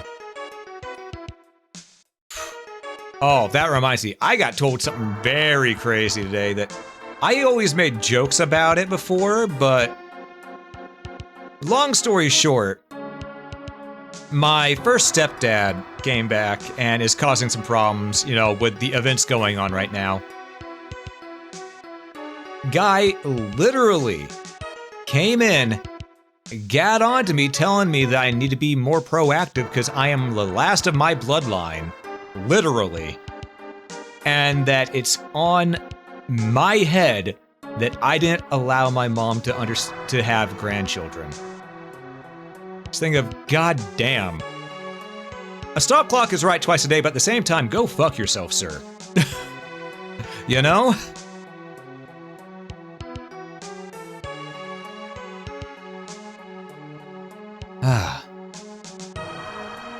When am I running it? Am I gonna go stream it here? I still got to get everything made. I'm working on all the assets. We've only got a few of the classes done at this point. We've got the warrior, the scout, or sorry, the warrior, the seeker, the cleric, the priest, and the mage son. We got one more base class and then 6 advanced classes I have to make.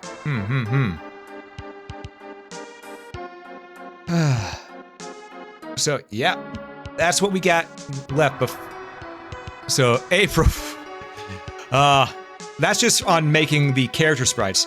There's then the entire thing that you gotta do of getting everything else put together. Oh, I can show you all one more thing before we go. Because I do have a mock-up for a HUD. It's a mock-up, so it's not finalized yet. But I can at least show the mock-up. This is the mock-up HUD that I've thrown together using some old sprites that I did a long time ago. I thought this would work nice. This would work nice. You know, just a nice little mock-up, dungeon view, dialogue and action log, player action menu, the characters down here, set actions, name, remaining health, Though I may change name and just have that be health and then the fatigue meter, the morale, just so that's easy to see at a glance. You know? I am a bunny. Yes, indeed I am. Indeed I am. Oh, you were meaning my birthstone thing. Okay, gotcha. I thought you were meaning when I'd have this done. Okay.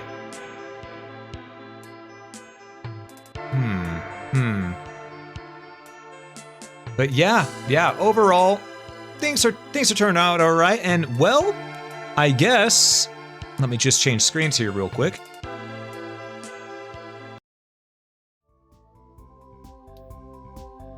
Yeah. Oh, why am I still down here? Up. There we go. But yeah, we're gonna go ahead and wrap this up here. I don't use the screen that often. This is a rarity. But yeah, we're gonna wrap this up here because we've been going for over 3 hours. So yeah, I think it's time we wrap things up a little bit. And I want to wrap this up properly by saying thank you to all those of you who are here hanging out, watching. We're just chilling here together. And yeah, oh, hi Aunt, how you doing? Sorry about that, but yeah, you got here a little late. We got a lot done though, But yeah, I want to wrap this up by saying thank you all so much for watching. If you enjoyed this, please consider hitting that follow button. It helps out quite a bit. If you're watching this on YouTube, consider hitting that like button. I say hit that like button on Twitch. Consider hitting that follow button on Twitch, like button on YouTube, because it does really help. Do stick around for the raid if you would. I'd greatly appreciate it. I'm sorry you didn't take too much time to lurk, but I appreciate you all having been here, whether you got here at the beginning, middle, or end. Great having you around. But yes, above all else, have a great day, folks.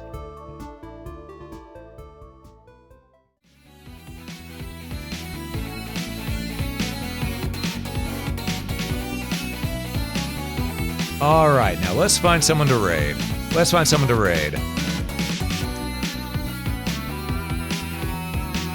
I think we want to raid off to...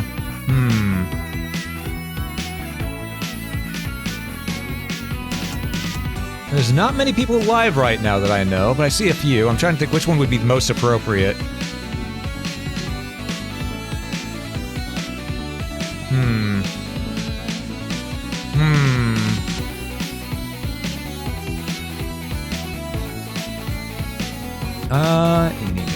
Oh. How is this person still going, or are they ending? Let's see.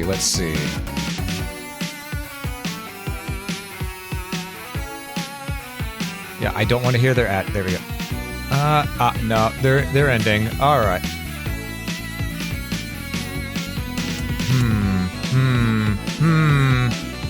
Well, I guess maybe.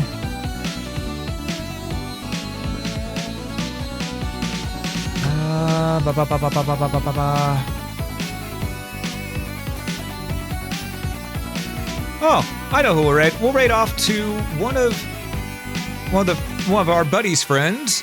We're gonna raid off to Laylee. They're currently playing Water Park Simulator. I don't know what that's about, but that sounds like it could be fun, especially if it's like Roller Coaster Tycoon. I need to type actually raid, then that button. There we go. All right, let's get that raid message going. Do be sure to grab one of these if you would. Remember, the Dragonhead one is global, while the other one is for people who are subscribed. Again, thank you all so much for hanging out. Appreciate every single last one of you, and I will catch you next time. Peace, everybody.